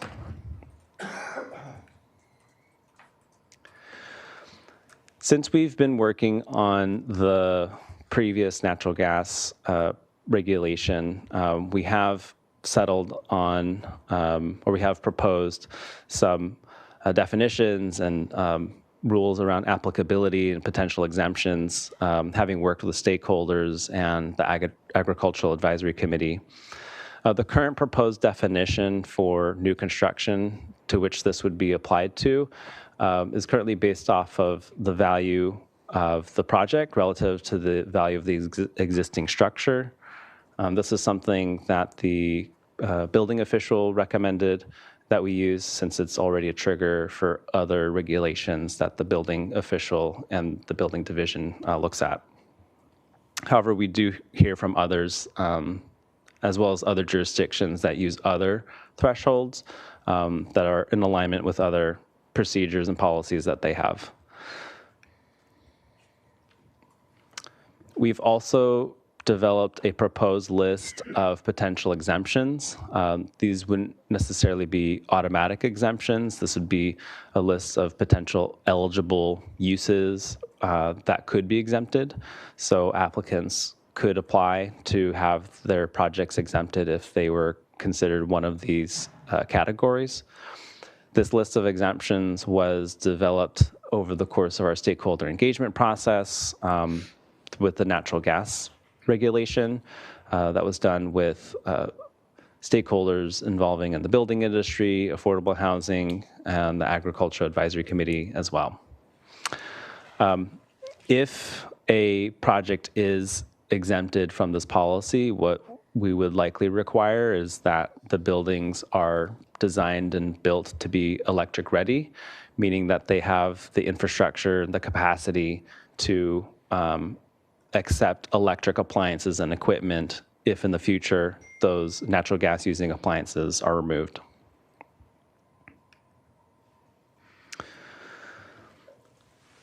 As we're developing this policy, we'll be working with local jurisdictions. The cities of Santa Barbara, Goleta, and Carpinteria are interested in developing similar policies. We're trying to align as much as possible in terms of timing, in terms of applicability, what the actual requirements would be, and we're coordinating on outreach. All of our stakeholders would be, we're currently involved with the utilities, Central Coast Community Energy, and the Tri-County Regional Energy Network. We already have some presentations planned for certain stakeholders, such as the Santa Barbara South Coast Chamber of Commerce, and we're continuing to reach out to other stakeholder groups who would be affected by this policy. And the hope is that we would have these meetings and workshops with the stakeholder groups, develop the policy, and bring that back to the board for first reading. So to conclude, our recommendation to the board is that the board directs staff to proceed with developing an energy reach code that does encourage all electric buildings as potentially and also provide other directions to staff if there are other things to keep in mind as we're developing this policy. Thank you. Okay, questions for staff? Supervisor Hartman? No? Oh, sorry. I'll wait until after public. Okay. I've got two, I think. So what percentage, do we know what percentage of like Santa Barbara County has natural gas hookups right now? Like on existing, because I know that this is supposed to be for new. But when I'm looking around the country and I'm seeing where these are being implemented, let's say like San Diego, then it starts off as new and then it goes into the retrofit stage. Have we researched that at all? Do you know what kind of percentage we're working with a mix of electric versus natural gas now? The information that we have is a lot of the information that goes into the Climate Action Plan, which tells us how much energy is being used by the entire community in one period of a year. So it doesn't get us the granular level of detail that we need to see to answer that question, unfortunately. I would venture to say that it's relatively low, kind of like electric vehicle adoption. It's still in the early stages of adoption. There are probably some homes that are some of the older kind of all electric homes that might still use resistance for heating and coils for stoves. But then we also have newer homes like my own home, which is a townhome complex in Goleta, and that's all electric, and that's 150 units all in one space. So I think as the newer construction is coming online, that more and more of that will be already all electric because some builders are seeing benefits of doing business that way already. Okay. Then I had a question about whether or not this already seems kind of like it's already mandated by the state, because make sure I have my information correct. So California law, by 2030, you wouldn't be able to buy a natural gas furnace or a heater. Is that correct? That is correct. Okay. So really, by 2030, regardless of whatever we do, you're not going to be able to build a natural gas house because you're not going to be able to, unless you don't want to have any heat or hot water. Correct. Okay. Okay, so basically all the construction after 2030 in California or close to it, probably up to this point right now, this might be a moot point. All right, I just wanted to make sure I knew what was already being banned by the state. Supervisor Nelson. Yes, thank you. So these exemptions that somebody would apply for, who then decides whether they're exempt or not? We'd develop a process that would likely be implemented through the Planning and Development Department. So this could be through plan check or permit review. How long would that process take? We haven't designed the process, or we haven't developed the criteria as well. Okay. Is there, I guess, this question of County Council, these REACH codes seem like kind of a backdoor way of banning natural gas. Have these been challenged in any other jurisdictions, or are these things that, I know it's a different approach to it, but it seems like that the courts have said there's a federal preemption here that already exists. And so I guess I'm concerned, especially when it's the express desire to eliminate gas as part of the reason for adopting a REACH code. Mr. Chair and members of the board, there was a case involving the city of Berkeley, which I think is what you're referring to, that did hold that federal government has exclusive jurisdiction over regulation of appliances. Mm-hmm. And in that case, the city of Berkeley had attempted to ban all gas appliances by regulating how the gas was entering into the buildings.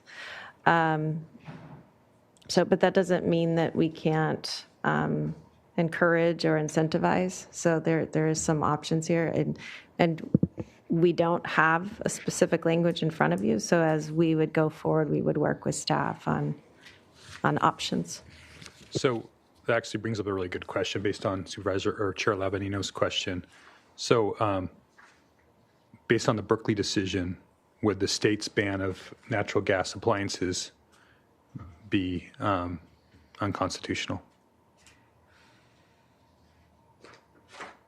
I mean, it seems like that would be moot at this point. I mean, if they're saying that's a federal issue, and if we can as local jurisdictions, I don't imagine the state has, then, they would also have to be under those same requirements. So making that 2030 requirement probably no longer operational.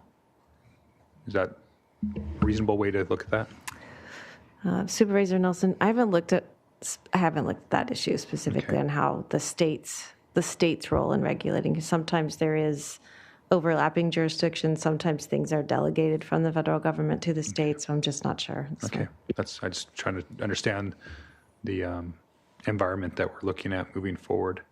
But there would be an additional process with this, including if someone wanted to use gas, they'd have to provide additional documentation. Is that what I understand? I think the way to view this is applicants will know at the outset what kind of information has to be gathered and is submitted as part of any kind of permit application.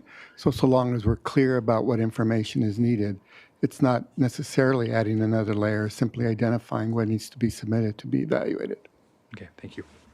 Supervisor Capps.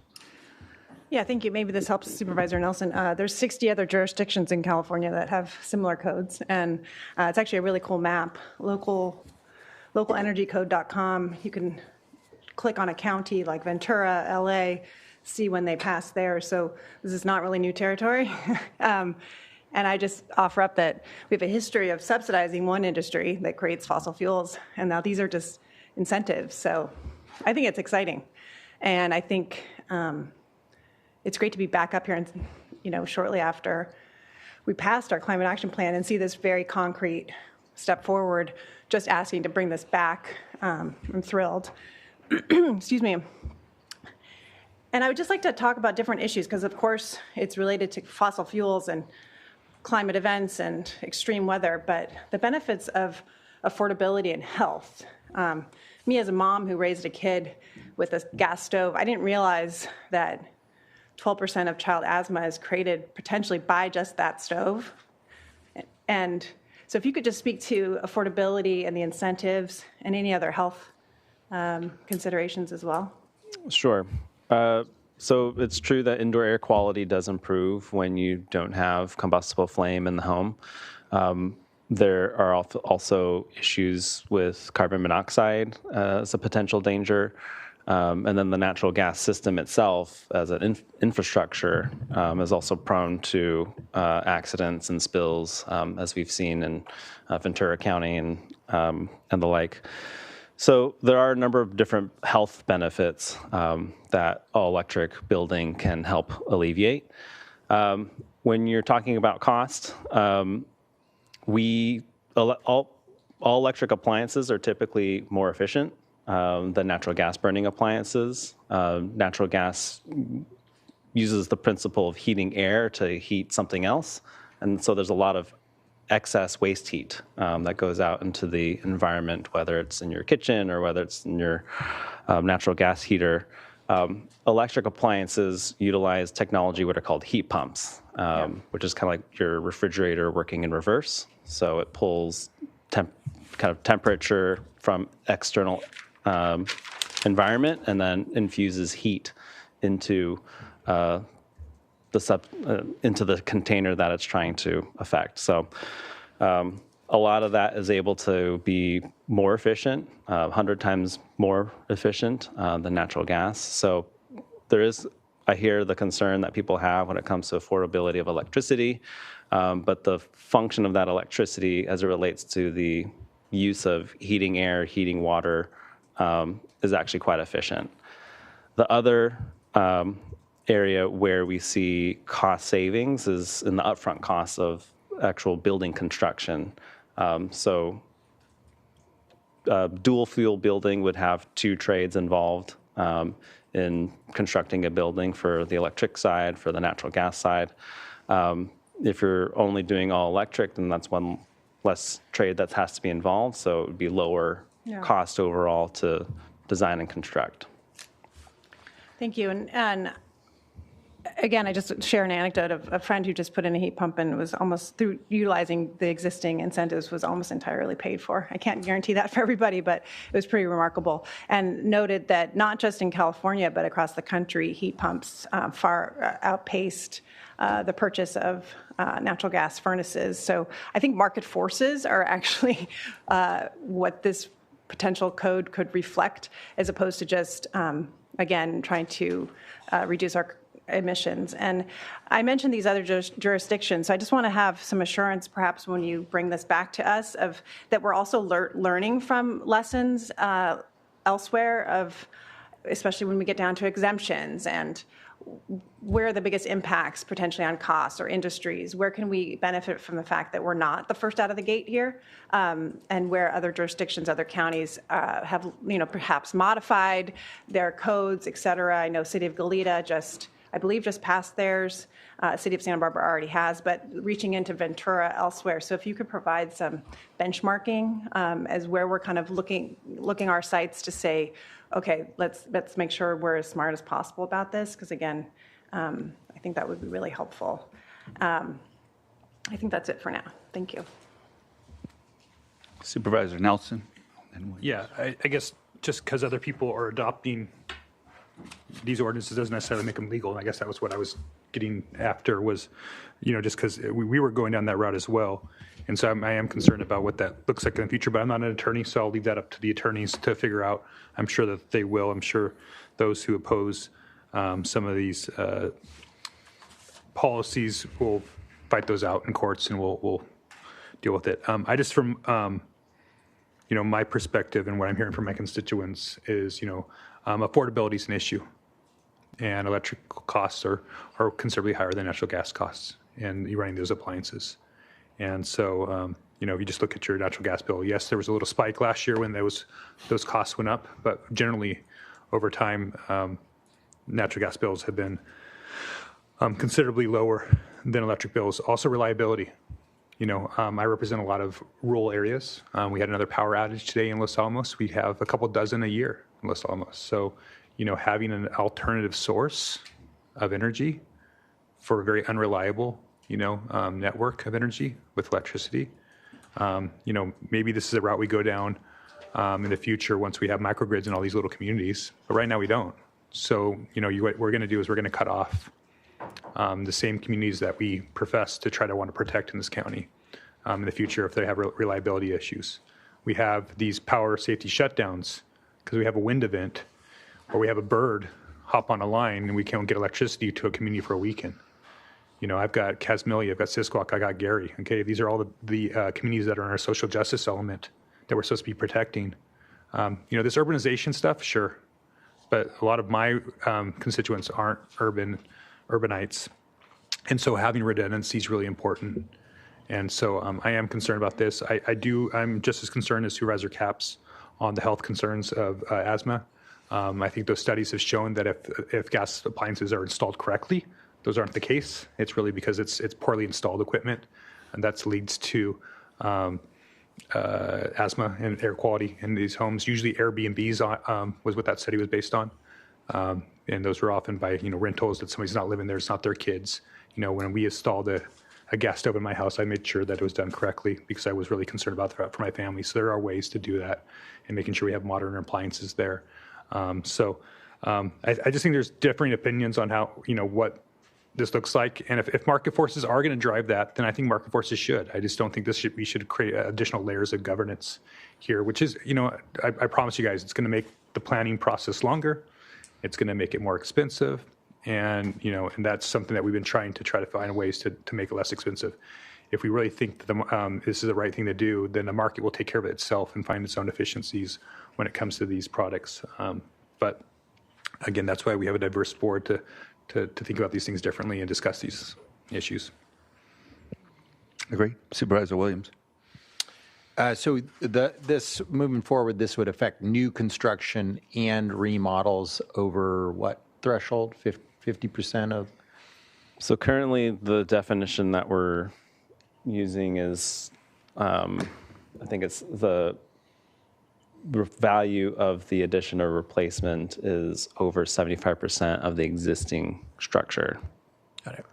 I think this is really important just to highlight because most of the public fear about these types of things is based on a misconception that this is going to affect a broader universe than just new construction. Will.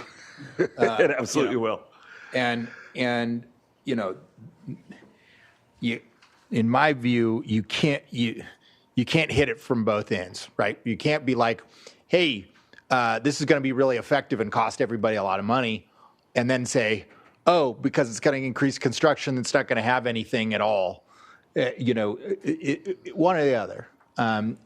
So these types of ordinances have been around for a long time, longer than they were called REACH codes. In fact, we passed one in the city of Santa Barbara, that was different than this, but the same idea as long ago as 17 years ago, 18 years ago.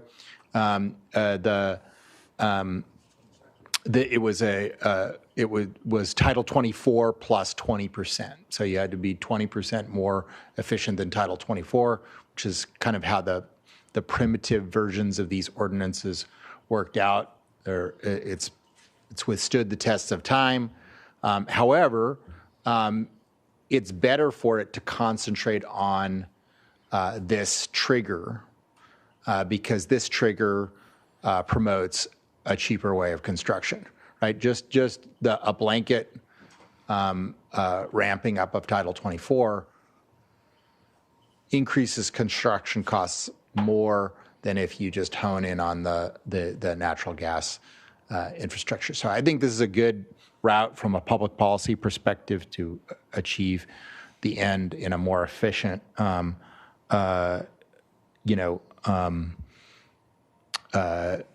which is more efficient, way of achieving the ends. So I just think that we should talk about it as it is, which is not something that's going to affect like existing rental housing and cost people a whole lot more money. It's new construction, and by its nature, new construction is different in whom it will affect. It is also a place of concern, but building a system that doesn't bank on massive fugitive emissions, which is really why I turned against natural gas. I mean, natural gas has been a part of good clean energy transition, but we have more and more leakage in the system, and this is a bad thing, a very bad thing, both for safety and for addressing our climate goals. Okay.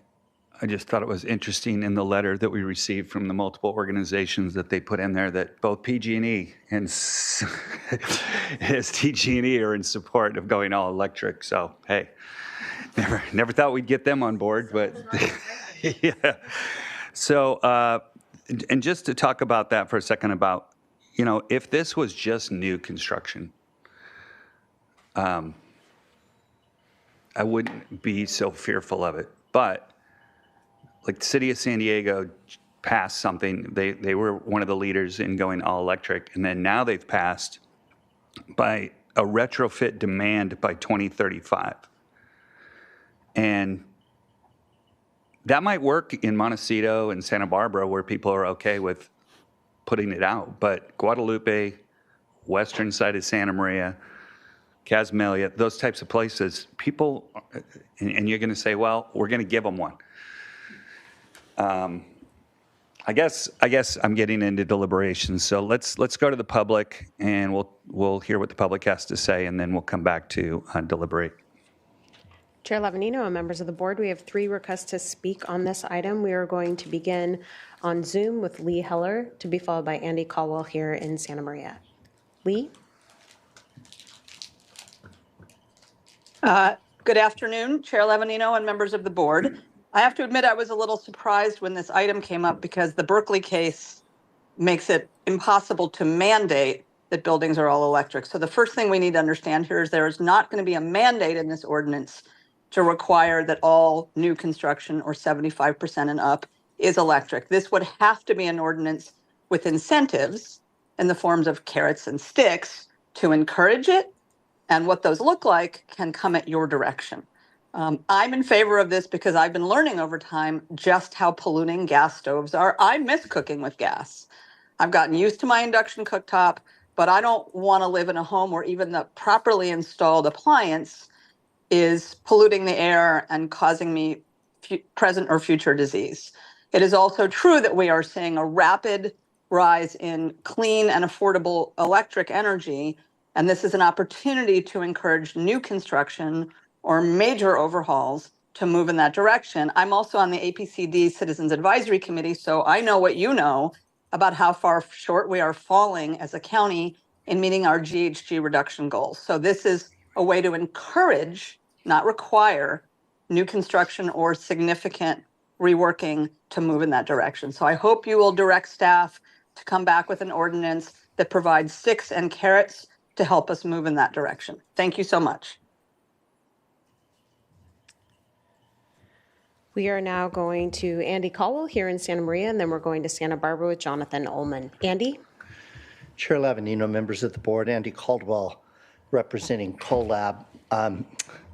We found it somewhat amusing that the staff report uses the word, and so did Lee Heller, encourage 5 times versus a mandate.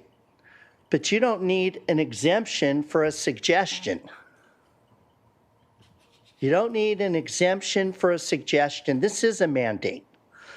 And more than that, it exceeds the state mandate. Why does Santa Barbara County always have to exceed the state mandate with regard to the REACH code, for instance? Or this, push to go all electric? And of course, it certainly is, in the spirit of things, an end run around the court decision. I'm going to get philosophical with you because what you're really doing here is making people an offer they can't refuse because the cost to go with natural gas with the conditions is an offer they can't refuse. Are you a representative or are you a ruler?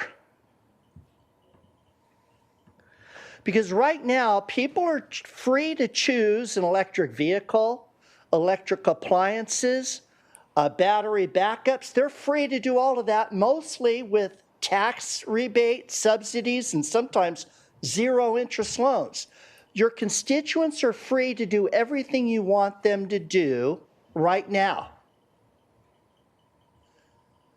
But why do you feel it's necessary to coerce the other people that don't want to do that? Let's go back to the Constitution. People were mentioning that during public comment.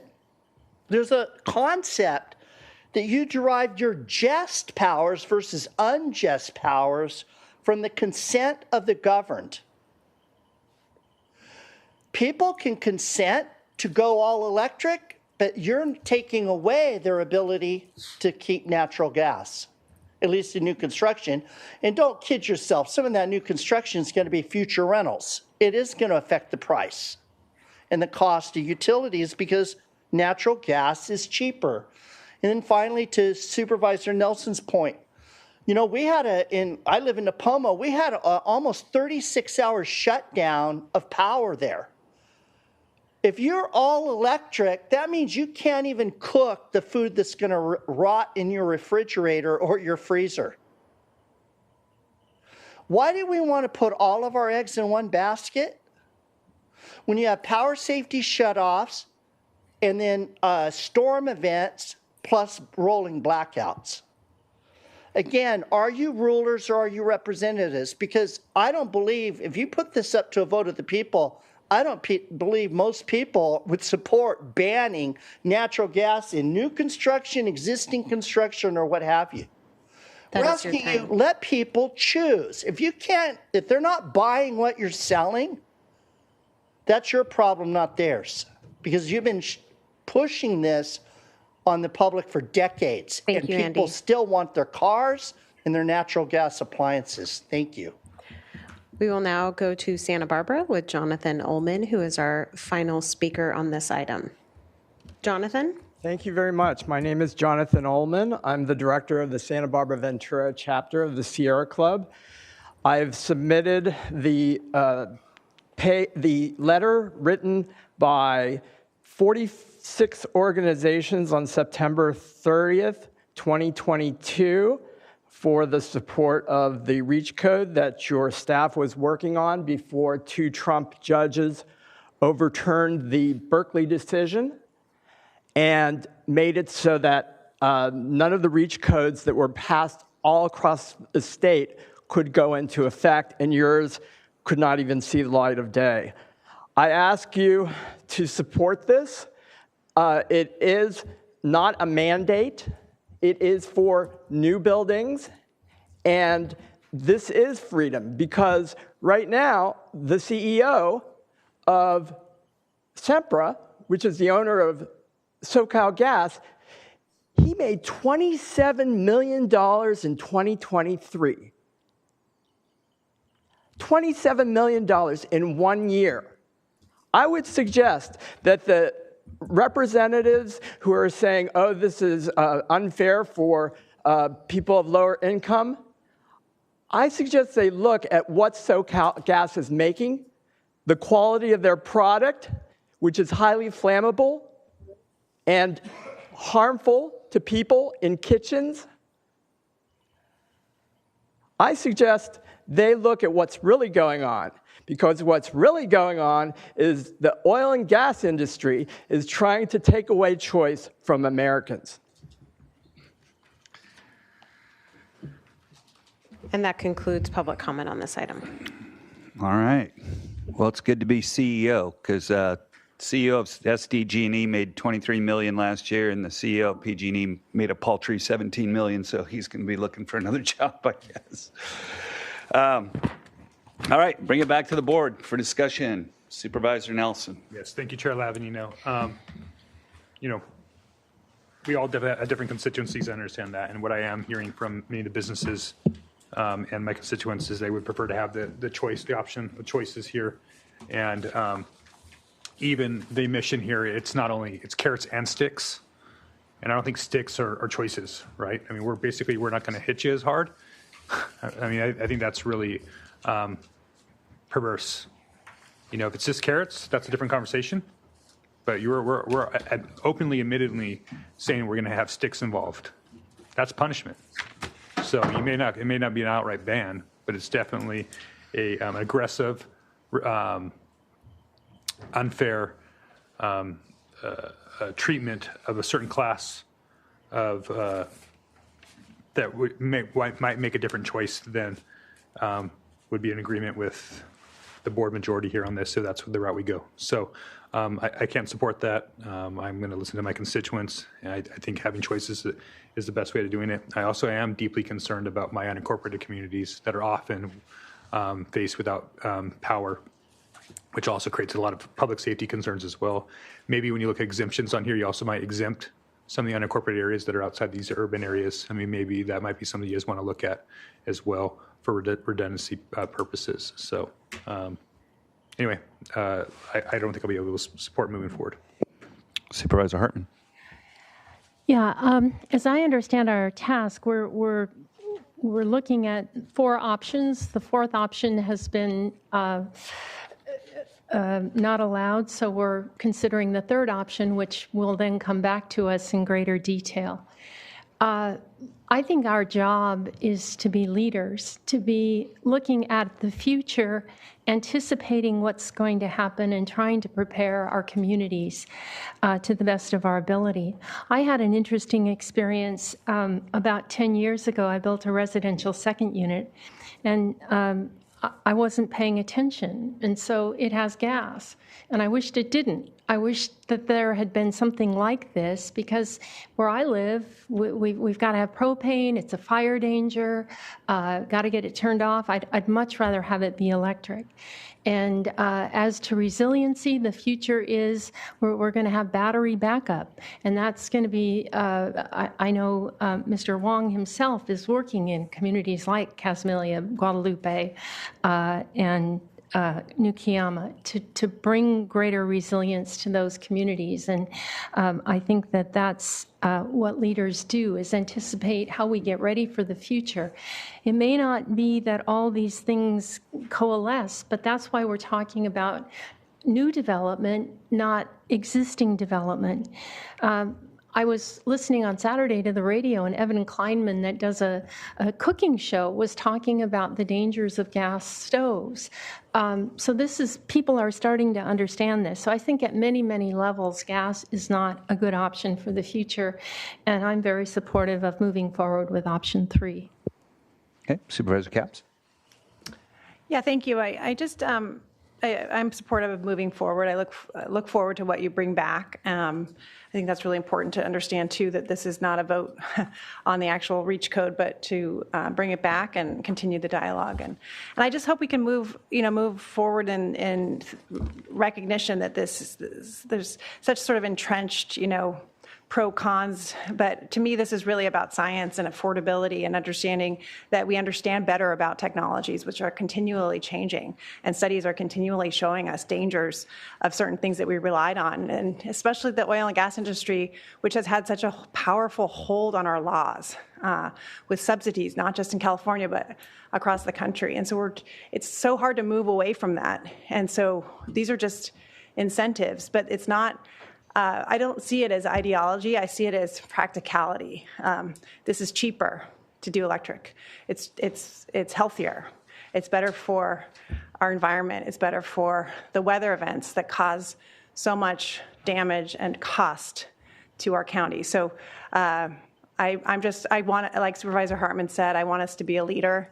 I hope, again, that you rely on our partners to help inform the best, smartest way to do this that doesn't negatively impact. We should be helping the most vulnerable communities that are in the unincorporated with the affordability aspect of this. The new homes that are going in, low-income homes, they should be first in line to have the cleanest apartments and condos and townhomes. Far too long, our vulnerable populations, our low-income populations, have bear the brunt of of privileged folks of our policies. And so I see this as an opportunity to kind of understand that these old divides don't have to hold us back anymore, and we can move forward. And again, I'm just excited that we have a tangible outcome of the past climate action policy that we did. So thank you.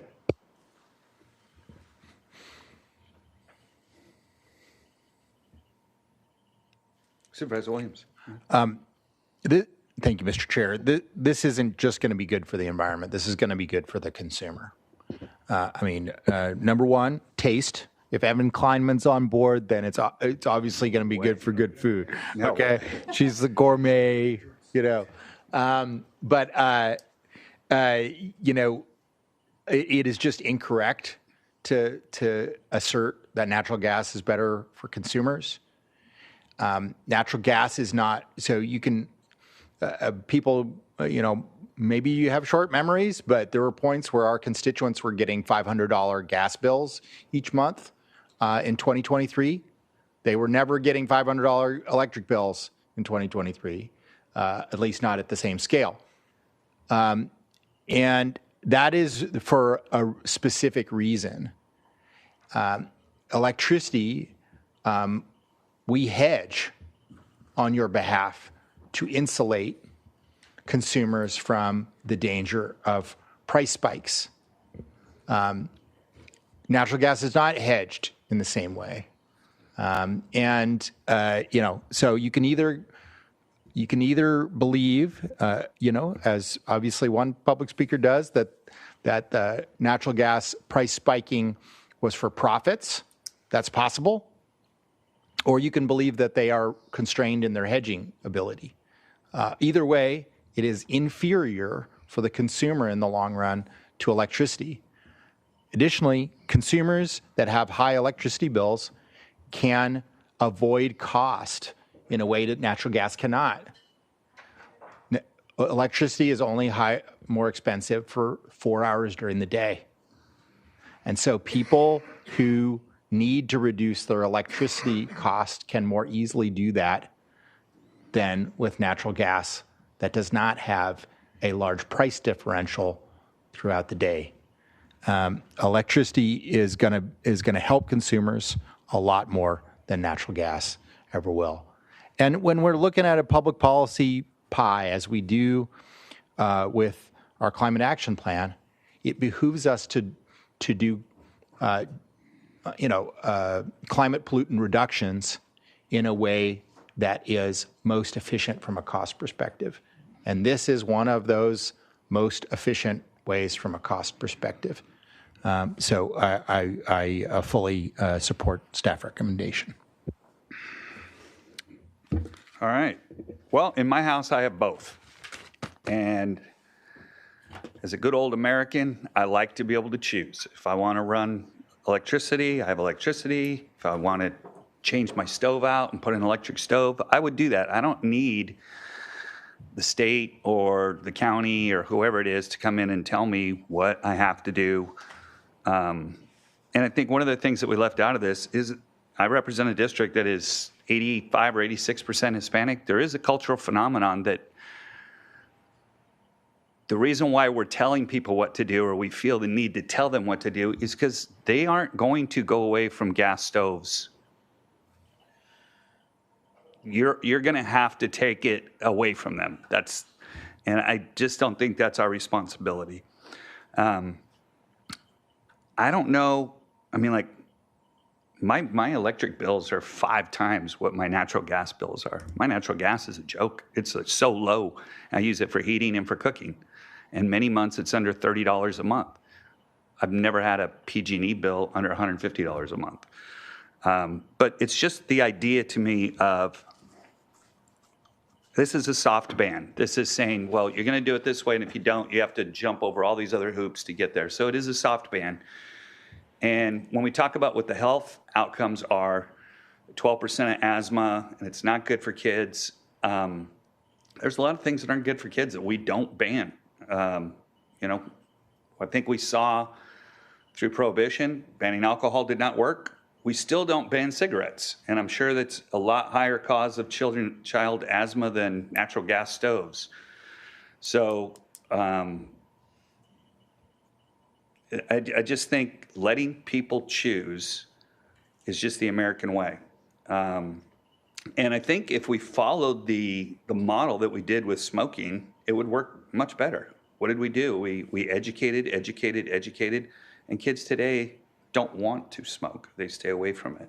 And maybe that's where we should be investing our money. But I just don't think mandating this is a good way to move. But I can see where we're going. So this looks like it's going to be coming back to us. But I will open it up for a motion. Sure. Move staff recommend. Oh, go ahead. Move staff recommendation. And I second. Thanks. Okay, those are, for the record, they are A through C. Yep. Okay. Motion on A and C been moved and seconded. Let's do a roll call vote, please.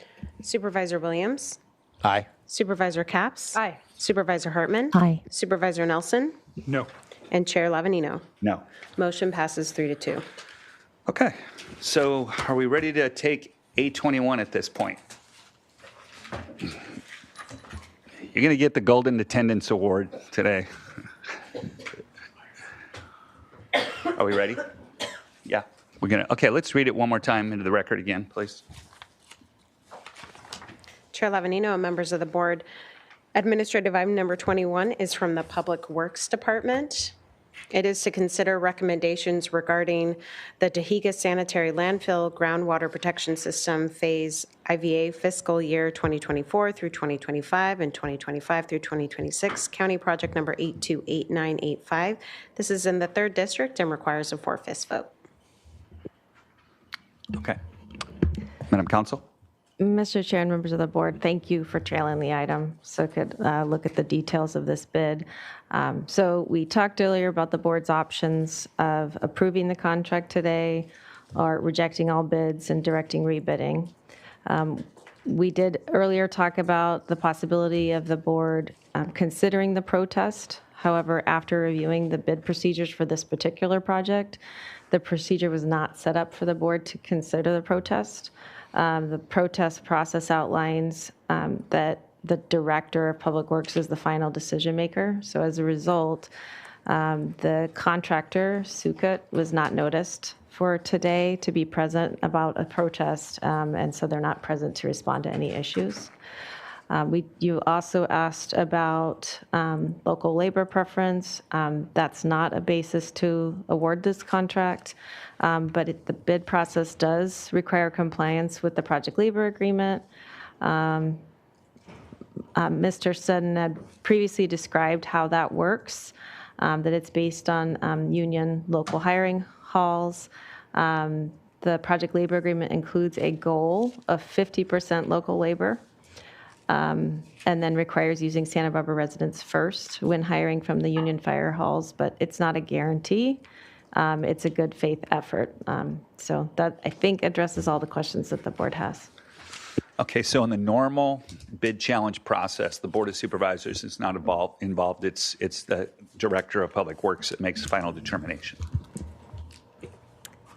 Mr. Chair, I don't know if it varies by project, but I can say that in this particular one, yes, the procedures provide that the Public Works Director is final decision maker. And honestly, even though I'm on the Board of Supervisors, much more comfortable with the head of Public Works making that determination. Otherwise, each one of these could turn into who knows who and who knows what kind of thing. And that's probably why we have it set up the way we do. Supervisor Hartman.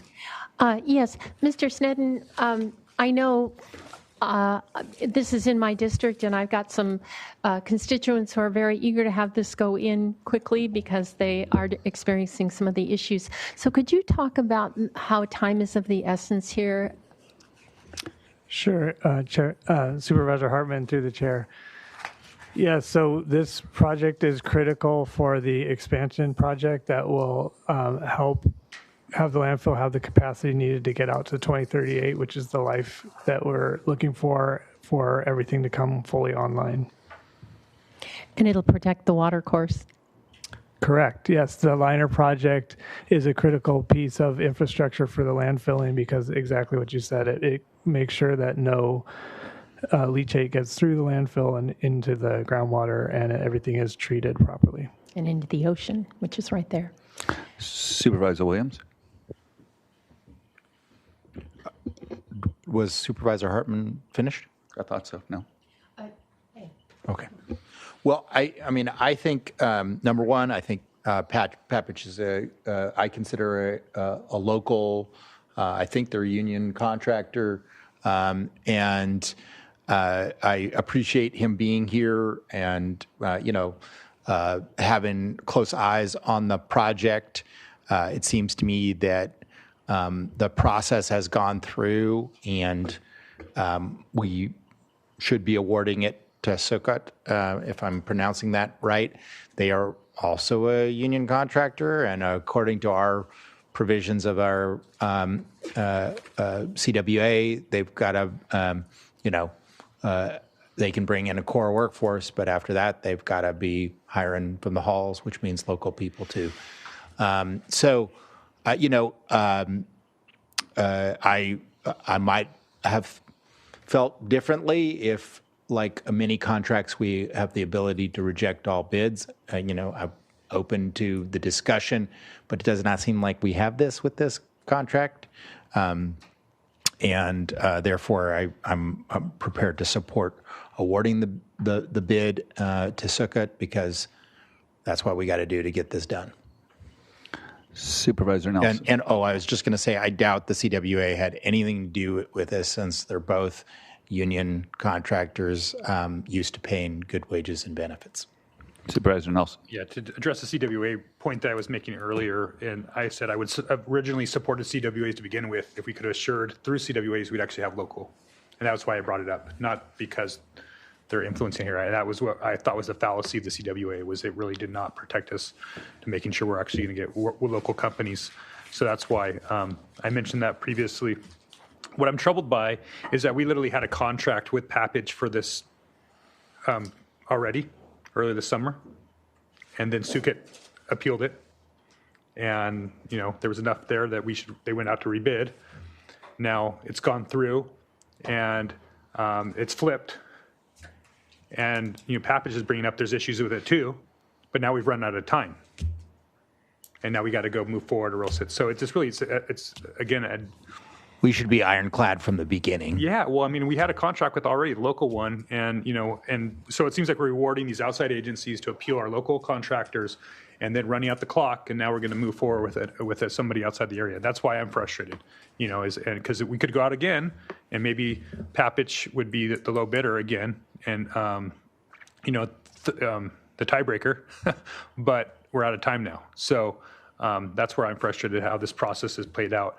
I would suggest that if we do move forward, that maybe we get a report back on how this goes with actual local labor. If Public Works can ask Sukit if they do move forward with this for that. I do think that's something we should be getting a look at. I mean, I know we're very limited through the state bidding process for Public Works projects. I know that we don't have the same type of procurement tools, but I think we should be using them if they're out there, especially when we're within 1%, because I think there's a good argument to be made that we're losing as a county by choosing the other contractor, even though they're slightly less expensive. So anyway, that's just my thoughts on this. Yeah, and this doesn't happen every day, but so I hope it's not an impact for the department, but I, for one, would just like to know on maybe projects over $5 million or some level there, that if there is a challenge to a bid, that it doesn't come to us as a vote, but I would like to be aware of it so that I know what's going on and feel a little bit more comfortable. Because like right now, I don't feel like I don't feel great about it, but I also know we need to pull the trigger. So, is there a motion? Move staff recommendation. Second. Okay. All those in favor? Aye. Aye. Any opposed? Abstain. Abstain. Okay. So we have a 401. Do you have that? Okay. And again, thank you, Mr. Papich, for being here. Hopefully, this is the last time we do that one. So now we're going to be recessing to closed session. County Council, could you please read the items for consideration today? Thank you, Mr. Chair, members of the board. There's one item in closed session today. It's existing litigation. It's the Board of Supervisors sitting as the Board of Directors for the Santa Barbara County Flood Control and Water Conservation District. And it is the County Flood Control and Water Conservation District versus Catherine Montgomery. It's a Ventura County Superior Court case, and the time estimate is 20 to 30 minutes. So we'll be back probably about 1:30-ish.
We're reconvening this meeting of September 17, 2024. County Council, could you please report out from closed session?